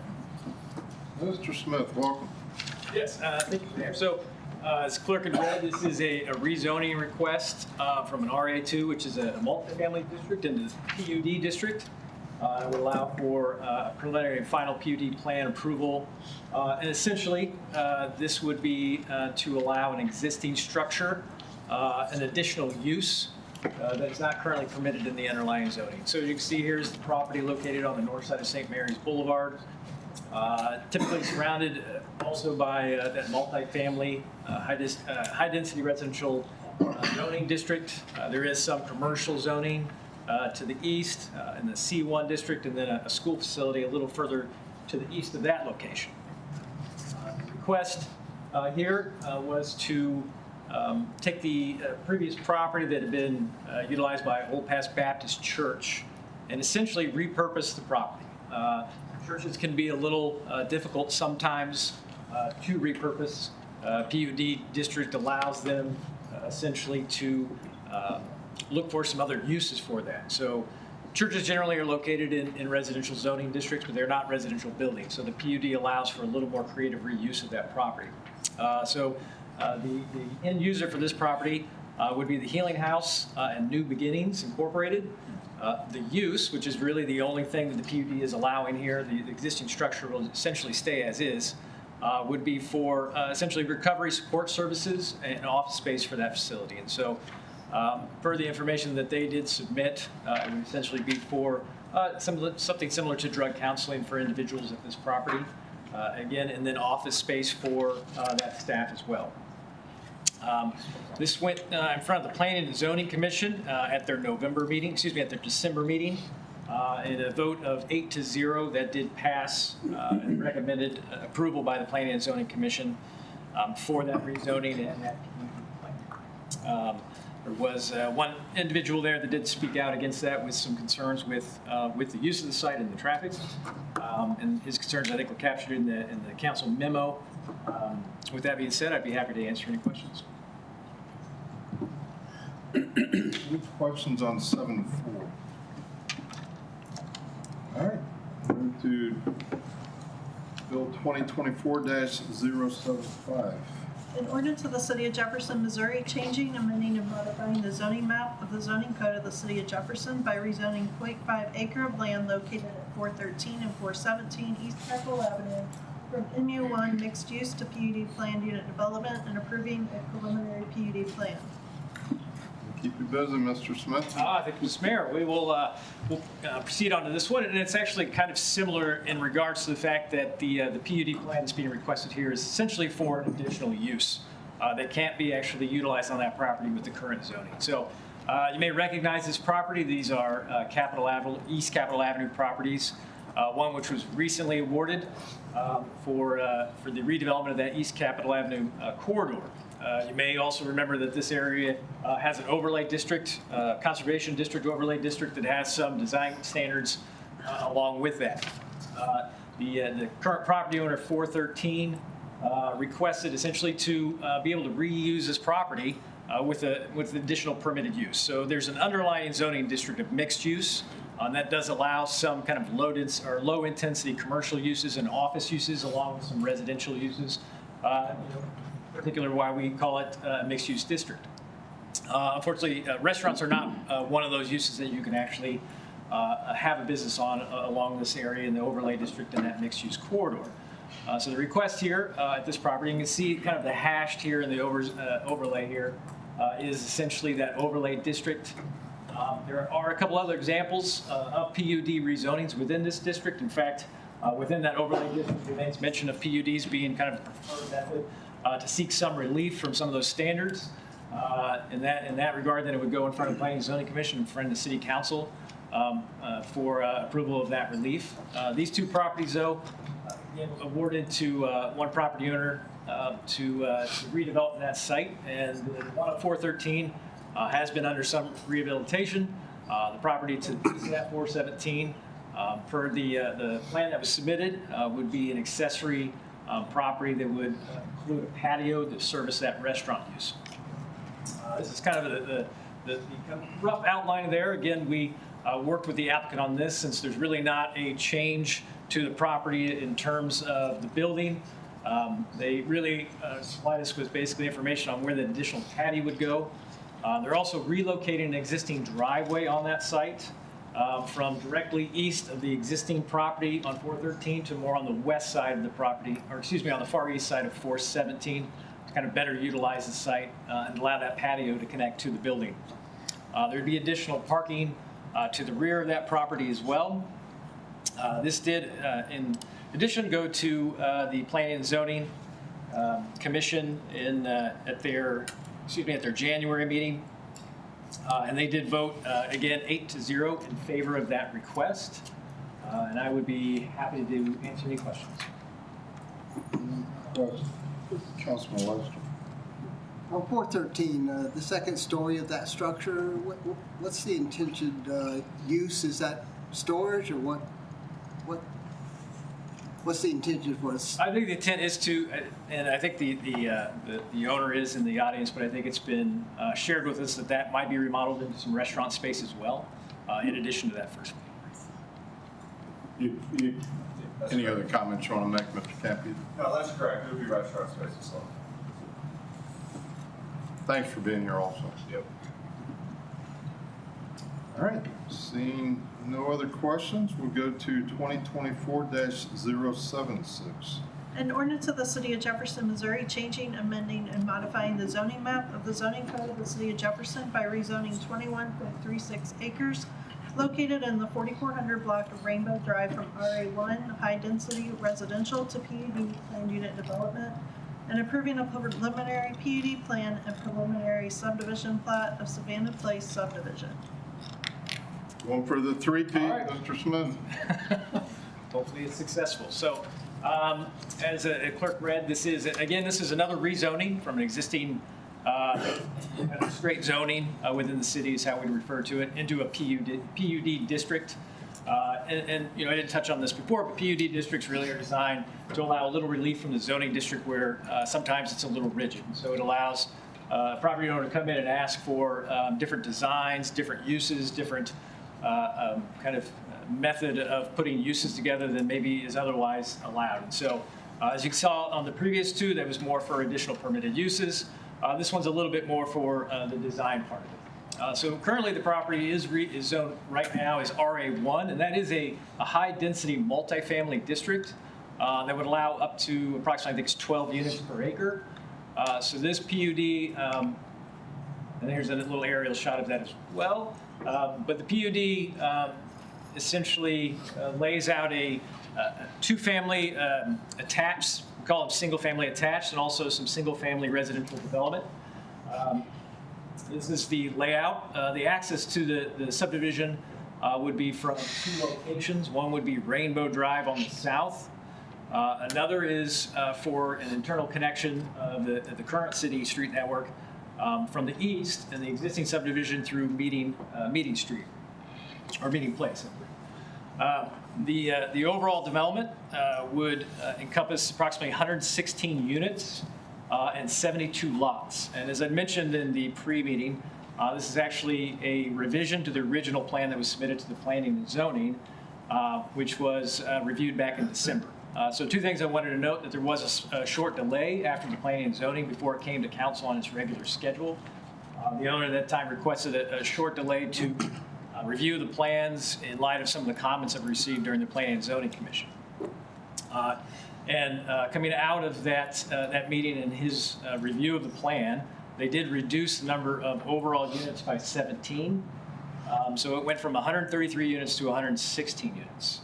Principally, they eliminated 17 two-family lots, so one lot with 2 units on it, and they made those single-family lots. In particular, I think in response to concerns from the neighborhoods to the east, is all the properties that are essentially bordering on the existing subdivision to the east have now all been converted to single-family lots. And most of the ones that are directly across that internal street from those are also single-family lots. So that resulted in a decrease of approximately 17 units overall. One of the design elements that the applicant was requesting is a reduction to the front and rear setbacks. Typically, in a residential district such as this, you'd have a 25-foot front yard and a 25-foot rear yard. The request here, and kind of that unique design element in this, is actually a reduction to a 20-foot front yard and a 20-foot rear yard. This is really in response, I think, to the developer wanting to be able to build kind of a 2-unit development and then still be able to capture the needed density, I think, to make this project work. Right now with the current zoning, you could build, again, up to 12 units an acre with a 4-plex, but I think the design here, which is what they're going for, is really a reduction of those front and rear yard setbacks and be able to keep the units from, instead of 4-plex, to more two units and single family to better integrate, I think, with the residential neighborhood to the east. The Planning and Zoning Commission did review this at their previous meeting. As I did state, the vote was 4 in favor and 3 against that proposal, so their recommendation is in favor of the proposal. There was a fair amount of public comment at that meeting. Again, that is captured within the council memo. A couple things I will note: there was significant concerns, I think, with traffic and access to the site. So in addition to the recommendation that Planning and Zoning put forth of approval, they did include a condition that the project and the owners develop a traffic impact analysis or a traffic study of this site prior to submitting for a final plat or final PUD approval. I would note again, this is a preliminary PUD and a preliminary plat, so there is a next stage before they actually can create lots and start construction. So that traffic study would be submitted to staff, and there is parameters within our municipal ordinance that kind of outline what a traffic study should include. Essentially, it's going to look at a lot of the traffic moving through this site, look at a lot of the intersection interactions and intersection delays that adding this amount of traffic to the street network could cause. And that traffic study should identify any issues and might also recommend certain mitigation that the developer might be responsible for to alleviate some of those concerns. With that being said, again, it was a vote of 4 to 3 to recommend approval with that condition. I'd be happy to answer any questions. And I would note Mr. Hemme is here with us. Thanks for being with us. Any questions from council? And I would note that there is, again, a public hearing will be held at the next council meeting to receive public comment. All right, thank you very much.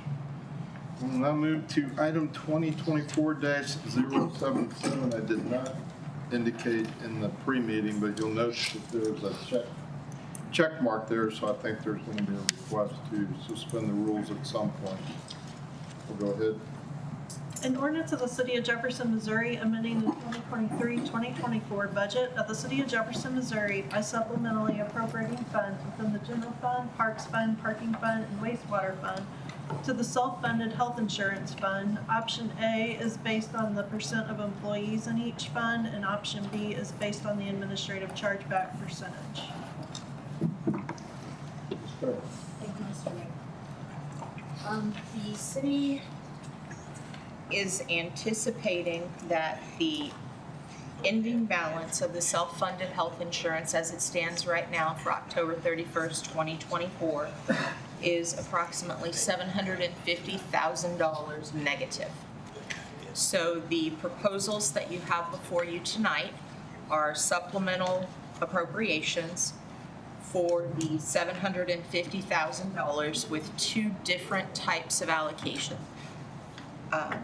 77A is based on the percent of employees within each fund, 77B, there was a request that we also provide information on the administrative chargeback percentage. So those are the two differences with what you have before you. I just want to give a little information. That is just to get the self-funded health insurance fund essentially out of the hole for 2024. That does not take into account this same situation that will occur in 2025. And I think that's something that Councilman Schwartz potentially intends to deal with by reconvening a budget committee. There may be the question of why is it only $750,000 this year as opposed to the 2.4 that it was last year. So at the end of last year, when everything was finalized through the audit, there was a $430,000 balance in the self-funded health insurance fund. So essentially we are using that balance and requesting another $750,000 to get us back to zero. I don't really have any other comments on the bill. I'd be happy to answer any questions. Councilman Allers, then Councilman Schwartz. I may be stepping ahead of Councilman Schwartz here, but Ms. Perry, I understand getting us back to zero, but do you have numbers available, let's say, to put in let's say a 2 or 3 month, what's the word I'm looking for? Fund balance. Fund balance, so that we have a cushion there for, like we have a 17% we try to keep for the city. There's something along, you have a number that would say, oh, it'd be 15% for a few months or whatever numbers. So recommended practice would be a 60 to 90 day fund balance. I'm drawing a blank right now. Do you remember, Brian, what that number was that we presented at Finance Committee? Yeah, it was about 1.1 to, and then 3 Sorry. was about 1.7, I believe. So we have split these apart because the portion that I'm looking for this evening is actually to essentially get the fund balance on the self-funded health insurance out of the negative for 24. And that is essentially the requirement for me for the financial reports, which we are working to finalize with Williams Keepers for FY24. The other portion that you're speaking of, the 60 to 90 day recommended fund balance, is actually split out because I do believe that the Budget Committee Chair may be interested in having further discussions on that. And because that would be 25, I would have the ability then to deal with it in the 25 budget. So this amount is essentially trying to clean up FY24. Thank you. Councilman Schwartz. Thank you, Mr. Mayor. First off, I'd like to make a motion to suspend the rule to go ahead and pass this tonight. Second it. Is there any opposition?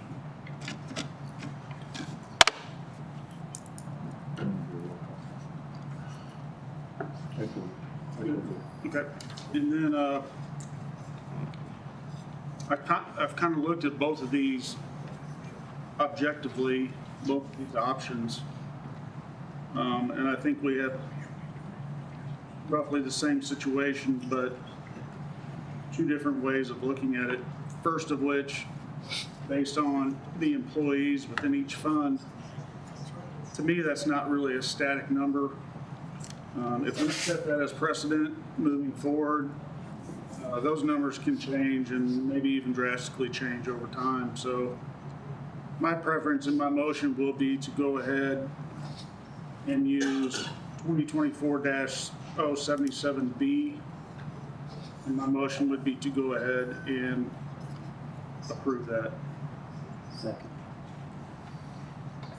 We've got a motion and a second. I'm going to ask the clerk to go ahead and read that again. Mr. Mayor, can I offer some comments first? So I do want to point out that the option that is percent of employees is actually based on the personnel schedule with the number of approved employees within each area.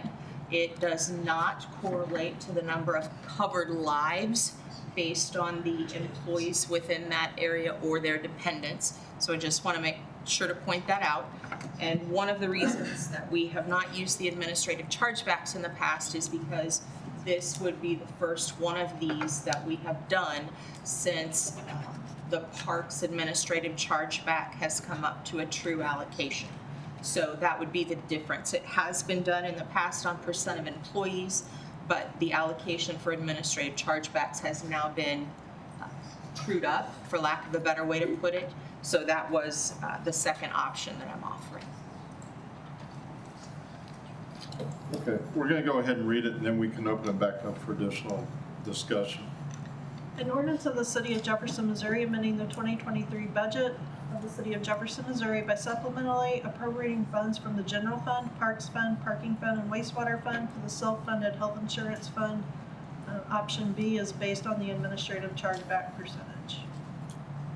You have 2024-077B in front of you for recommended action. Comments, Councilman Lutz? Just can you review again for us what goes into determining the administrative chargebacks to funds? So the administrative chargebacks are based on the percent of operating budget for each department from the last audited set of financial statements. So it's the percentage as a whole. For example, the airport. What is the airport's operating budget for the last audited financial statements that we had? The total operating expenditures. And it would be what percent of the entire city budget is that piece. Are you good, Councilman? Councilman Michael? Thank you, Mr. Mayor. Do you happen to have at your fingertips the percentage of how that breaks out per each one of those affected budgets? I do.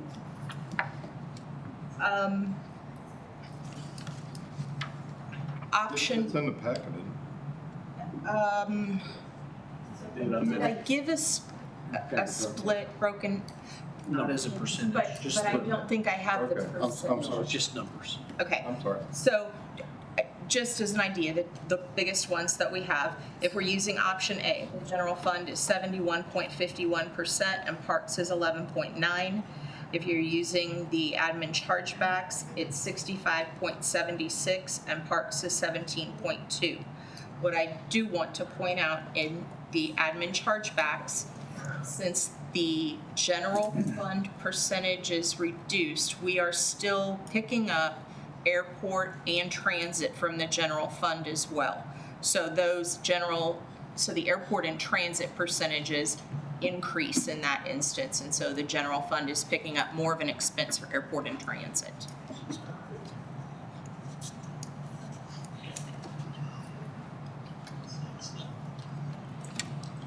Are you good, Councilman? Thank you. Councilwoman Joe? Would we be able to hear from the directors, the pros and cons of each of these from their perspective?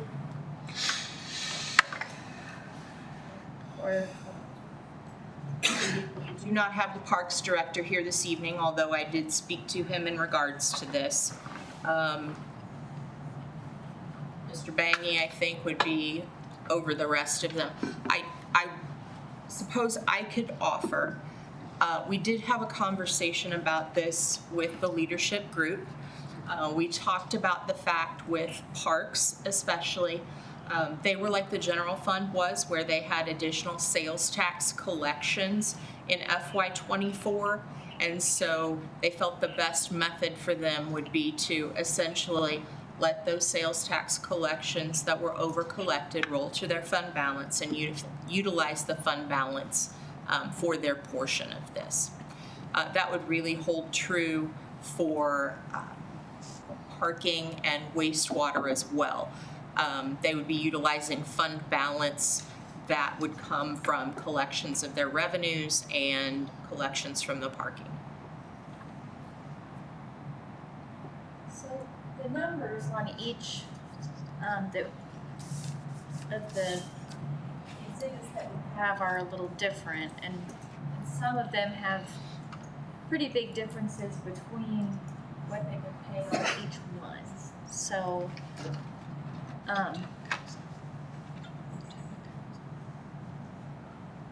Does there seem to be an overall preference from staff? I don't think this is really staff's decision to make. It's ours. Yeah.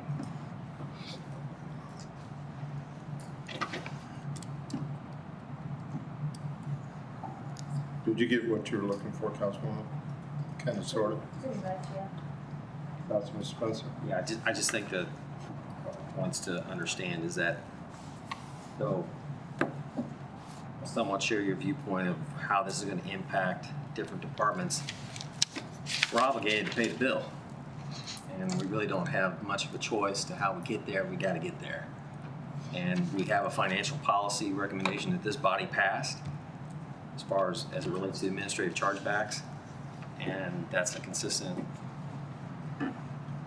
methodology, if you will, for cases like this that will apply to a financial policy. So I think we need to move ahead and deal with this. And like I said, I support option 2. Thank you. Director Perry, just one quick question. In your conversations with directors about the change to their budgets,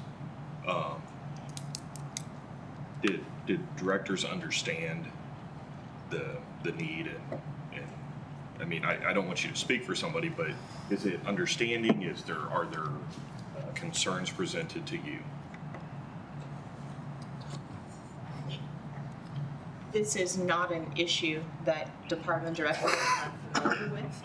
We've had it for many years. We've talked about it over the years many, many times.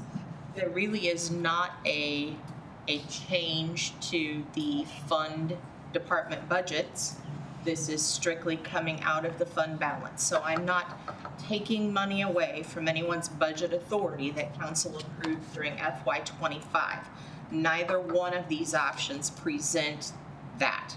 This is strictly taking the funds out of the fund balance and leaving the approved budget for 25 with what council approved it at. Sure, right. And with that, were there any, besides being understanding, was there any concern presented from any department director? I mean, the concern is a concern that we've talked about. We can't continue on with this year after year. Eventually, that pot of money will dry up. Fund balance will decrease to the point where we no longer meet our financial obligations. Thanks.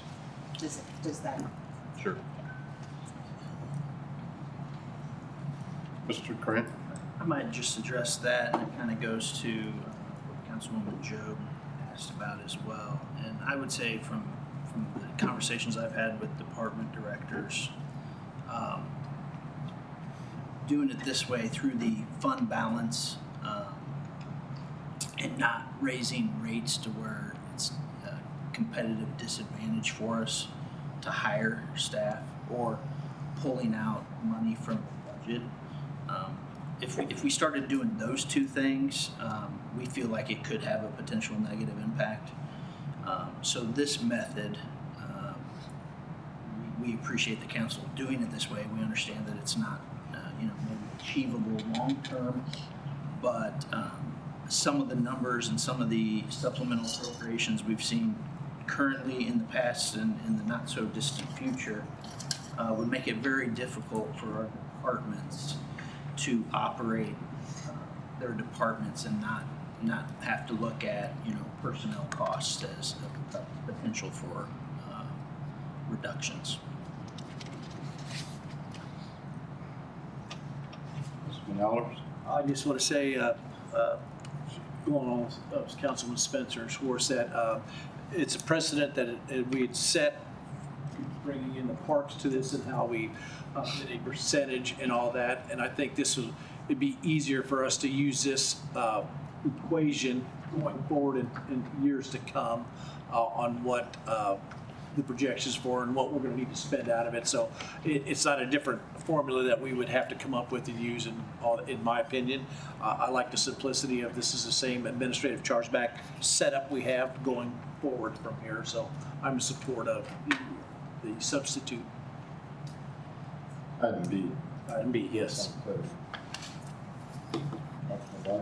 Thank you, Mr. Mayor. I just my thought in reviewing these and listening, I personally support option A.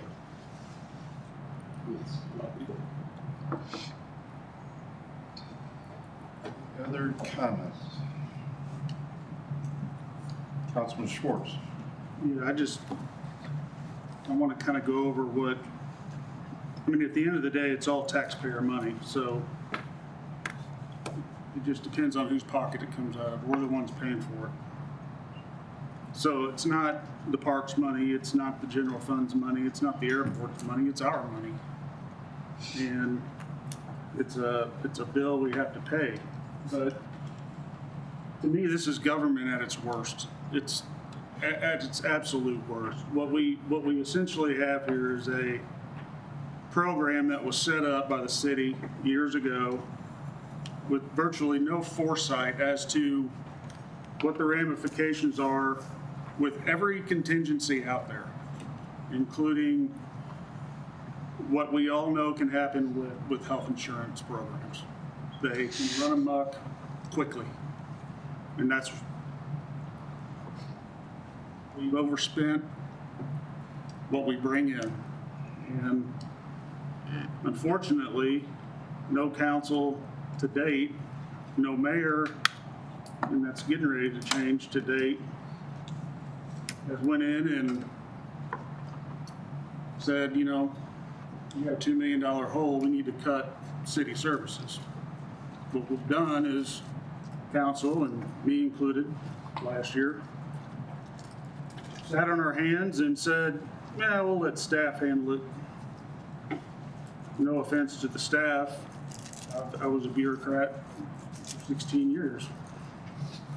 But you all weren't elected to make these decisions, we were. And so what we have here now is basically an entitlement program that we know we're not getting rid of. We know we're not going to decrease benefits of. And so every other city service is the one that's going to be responsible for paying for it, because as the finance director said, we can't go on forever paying this out of our surplus funds. We have an obligation that we've all agreed to, that we have a 17% fund balance in our general fund. I believe this probably puts that in peril, if I'm not mistaken. And so now what we got to do is the responsible thing. We got to do what we should have been doing from day one when this program was implemented. We need to go in. The citizens should know that due to this benefit, we're going to be cutting substantially into our general fund. We're talking fire, we're talking police, we're talking public works, we're talking about everything that everybody likes to complain about in this town. And now we're going to have to go in and we're going to have to cut it. Or we sit on our hands again and let the staff do it. And then we sit around in council and say, well, have we talked to the directors about this? That's what we do in the budget. We should be doing in the budget. We passed a budget this year with a plan that implemented a new program to hopefully rein in some of the costs on this. That program went away. And so now we got to fix it.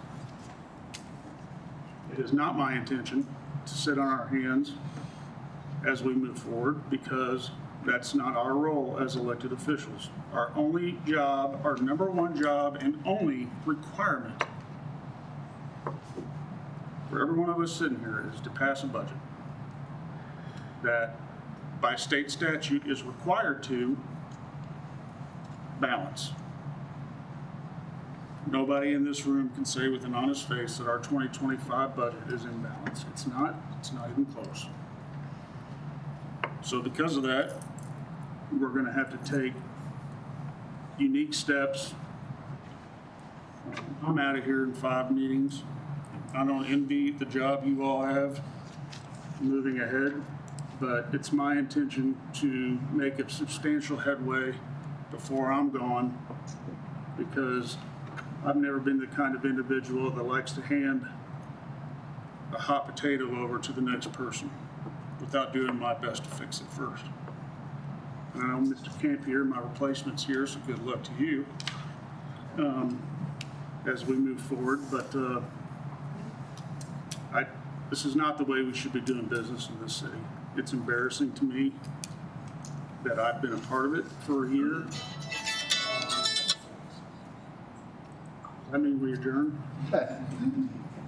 So I think with all that being said, regardless of whatever formula we use, whether it's employees, whether it's administrative chargeback, whether it's Peter or Paul, it's all of taxpayer money.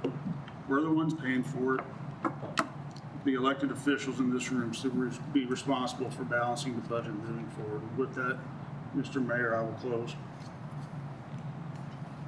All right, you have 2024-077B in front of you for a roll call. Hazelton?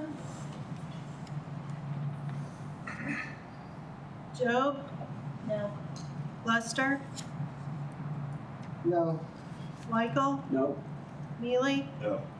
Schwartz? Yes. Spencer? Yes. Spicer? Yes. Young? Allers? Aye. Hazelton? Aye. What is that? What'd you say? Aye? Yeah. Aye. Affirmative, aye, yes. 5 ayes, 5 noes. I vote correct. And I vote aye. Bill passes. All right. Takes us to item 12, bills pending 2024-072. An ordinance approving an agreement between the City of Jefferson and Oracle Enterprises Incorporated. Nolan. Thank you. So, not a whole lot of new information on the technicality of the bill, but I can run through it real quick. So this bill would approve a budget amendment of $250,000 and then approve a cooperative agreement with Oracle Enterprises Incorporated, which would allow the city to financially participate in the demolition of the current Truman Hotel / Ramada Inn at 1510 Jefferson. So this agreement, under this agreement, the owners of that facility would take care of the demolition of the property, starting within 3 months, finishing within 6 months. The city would financially participate by essentially providing matching funds, I think is probably the best way of putting it. And there's 2 ways to calculate that. It's either $45 per ton if the property owners haul the solid waste to the landfill themselves, or $199 per truckload if the property owners were to hire Republic Services to do the hauling themselves. The $250,000 is a not to exceed amount. The actual amount that the city would pay would be based on either the amount of truckloads or the amount of tonnage of solid waste that would go to the landfill. The $250,000 was kind of reached based on some estimates by the property owner. Our city staff has detailed in a memo that was put out with the packet. The new memo that was put out with the packet thinks that the actual costs, there's a chance that it could be less than $250,000. So the way I've been describing it to people lately is that $250,000 $250,000 is the worst case scenario. I don't think it is the likely scenario of what the city would be obligated to pay under this agreement. Under the agreement, there would be a third-party escrow that would receive the funds, hold the funds, and then pay out the funds to Republic Services directly upon presentation of appropriate documentation, invoices, sheets to prove of how much waste went from the site. I'd be happy to answer any questions. Questions of Mr. Molman, Councilman Spencer? First off, I just want to say thanks to staff for putting all this information together. I know you all put a lot of work and effort into this. It's not what we had originally envisioned, myself and Councilman Schwartz and the mayor, when we had some discussions with the developer. You know, we had hoped that we would bring in the 2 outside hotels and changing with the voluntary annexation and the likes, and which had some impacts for all the local hoteliers and also for changing the contiguous boundaries for growth for the city in the future. That, for some reason, was not come to fruition. And with the recent bait we just had for another expense and other expenses we see on the horizon, I'm urging my council colleagues to vote no on this bill tonight. And so, thank you. And I also like to thank the community for engaging in this topic as well. Appreciate their time and efforts with all the comments that they sent to me, and I'm sure others in this room as well. So. Other comments? Councilman White. Thank you, Mr. Mayor. Certainly a lightning rod of a discussion related to this one that we've had with community members. I too would like to thank the staff, because the last thing, I mean, I think I can speak for most of us, the last thing we'd want to do is send the staff down an exercise that we didn't know what was going to happen, or at least could have a result for their work be worthwhile. Certainly not very often that a bill sponsor is going to vote no on the bill. I think that speaks volumes to what our community thinks relative to using public funds for a private venture. So we know you all got enough to do. We don't need to add to it, but just thank you for your work.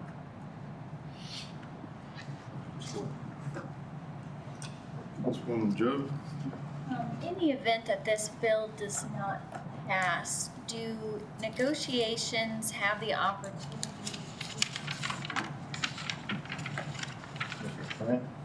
Without direction from this council, no. Mr. Mayor? Comments? Questions? All right. You have 2024-072 in front of you for a roll call vote. Joe? No. Lester? No. Michael? No. Mealy? No. Schwartz? Spencer? No. Spicer? No. Young? Allers? No. Hazelton? Yes. Hello? Can I be heard? He said yes. Bill does not pass. Okay. All right. Takes us to 2024-073. An ordinance approving the redevelopment project of the Christie Drive tax increment financing plan and adopting tax increment financing therein. Mr. Baldwin? Thank you. So City Council's been working on this project for a while. So this is the Christie Drive TIF, the soccer project. And so as we discussed at the last time we met, this is the last piece. So this is an ordinance that would activate the TIF. So essentially it would turn on the tax increment financing itself, where excess tax revenues are are placed into the the TIF fund, sorry. Outside counsel has discussed this with the developer and come to the conclusion that the developer would like to go ahead and start activating the TIF, get that going. So that way the project can proceed forward and the TIF will be active and available once the capturable activity begins. So happy to answer any questions. I also note there is a representative from the developer here that might be able to answer any questions that I can't handle, but happy to attempt to field anything that you may have. So with that. Councilman Schwartz. I move to approve. Second.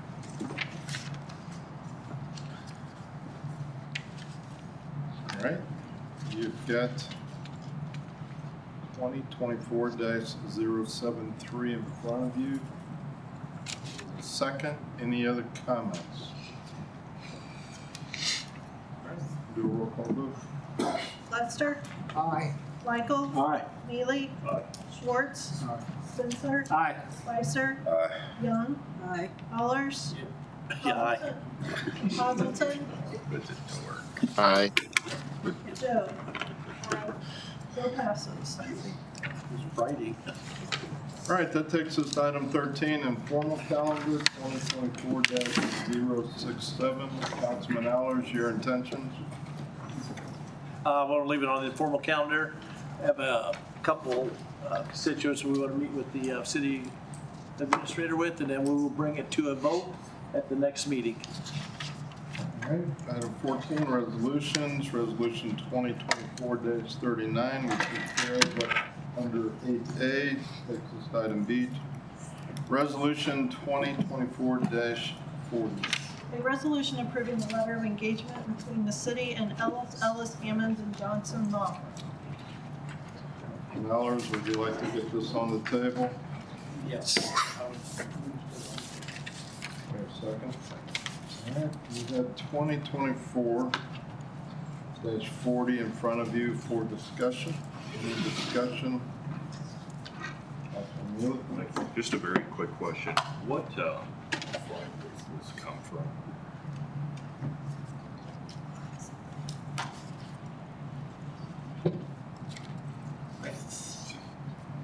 Thoughts about that? I have thoughts, but I probably.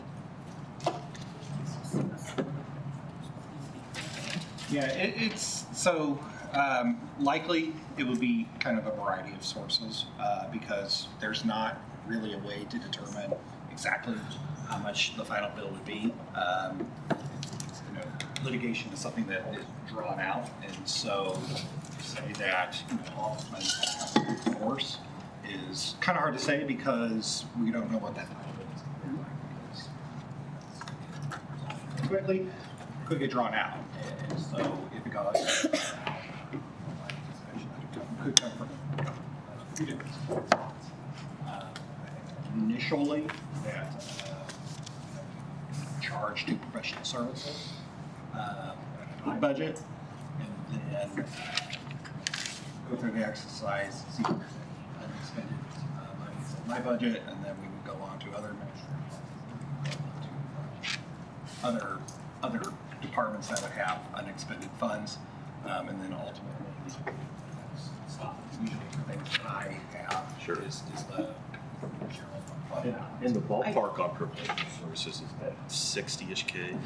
No. So the city council traditionally has set professional services very, very low. I think maybe the professional services budget this year is 6,000, 8,000. And so what I've explained to other councils is really you're just kind of setting up the fund with that amount and then paying for expenses as they come. And so some years, there have been years in the past where that money is basically untouched. There's been years in the past where that account is significantly overdrawn, so you have to backfill. So it just kind of depends on how the year plays out and what kind of what kind of events come about that need to be addressed. But generally, the city council has always funded that very, very low with a thought that if anything comes in, we're going to have to fund it, through other mechanisms, as opposed to kind of locking up funds in a budget and then not spending them. I would anticipate this would be really similar to the cell phone litigation that we've done in the same manner. It goes within the law department budget, and we do our best to clean it up at the end of the year with unexpended funds. All right, you've got 2024-40 in front of you. The roll call vote. Michael? Aye. Mealy?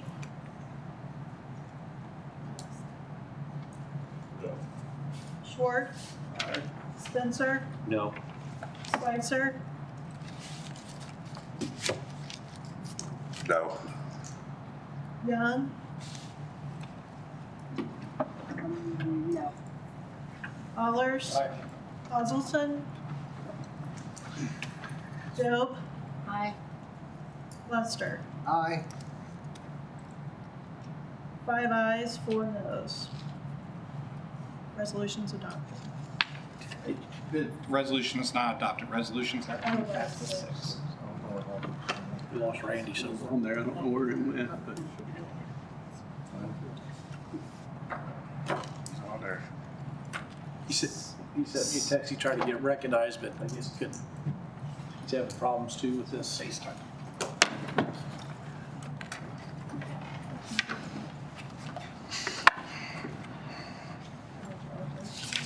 Pleasure of the council. You want me to try? I could try to get a hold of Councilman Hazelton. If that's.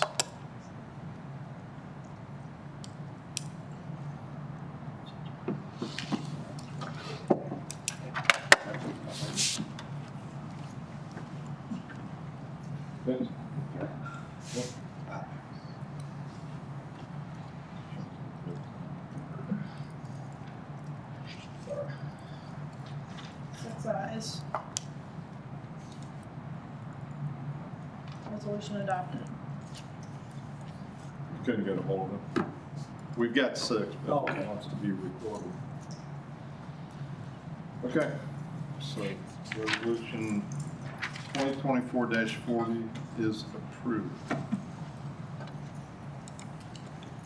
Item 15, new business. Councilman Spencer, you indicated you had an item. Yes, just had a quick question, and if you need to ask for further information from other departments, I understand.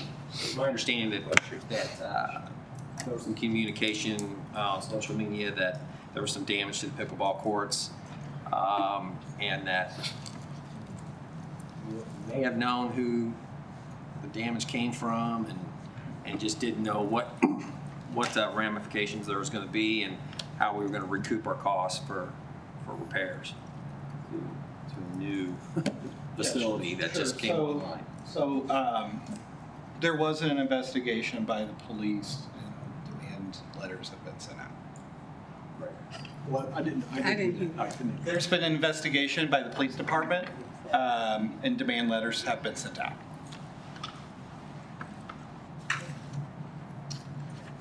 Thank you. Thank you. Any other new business?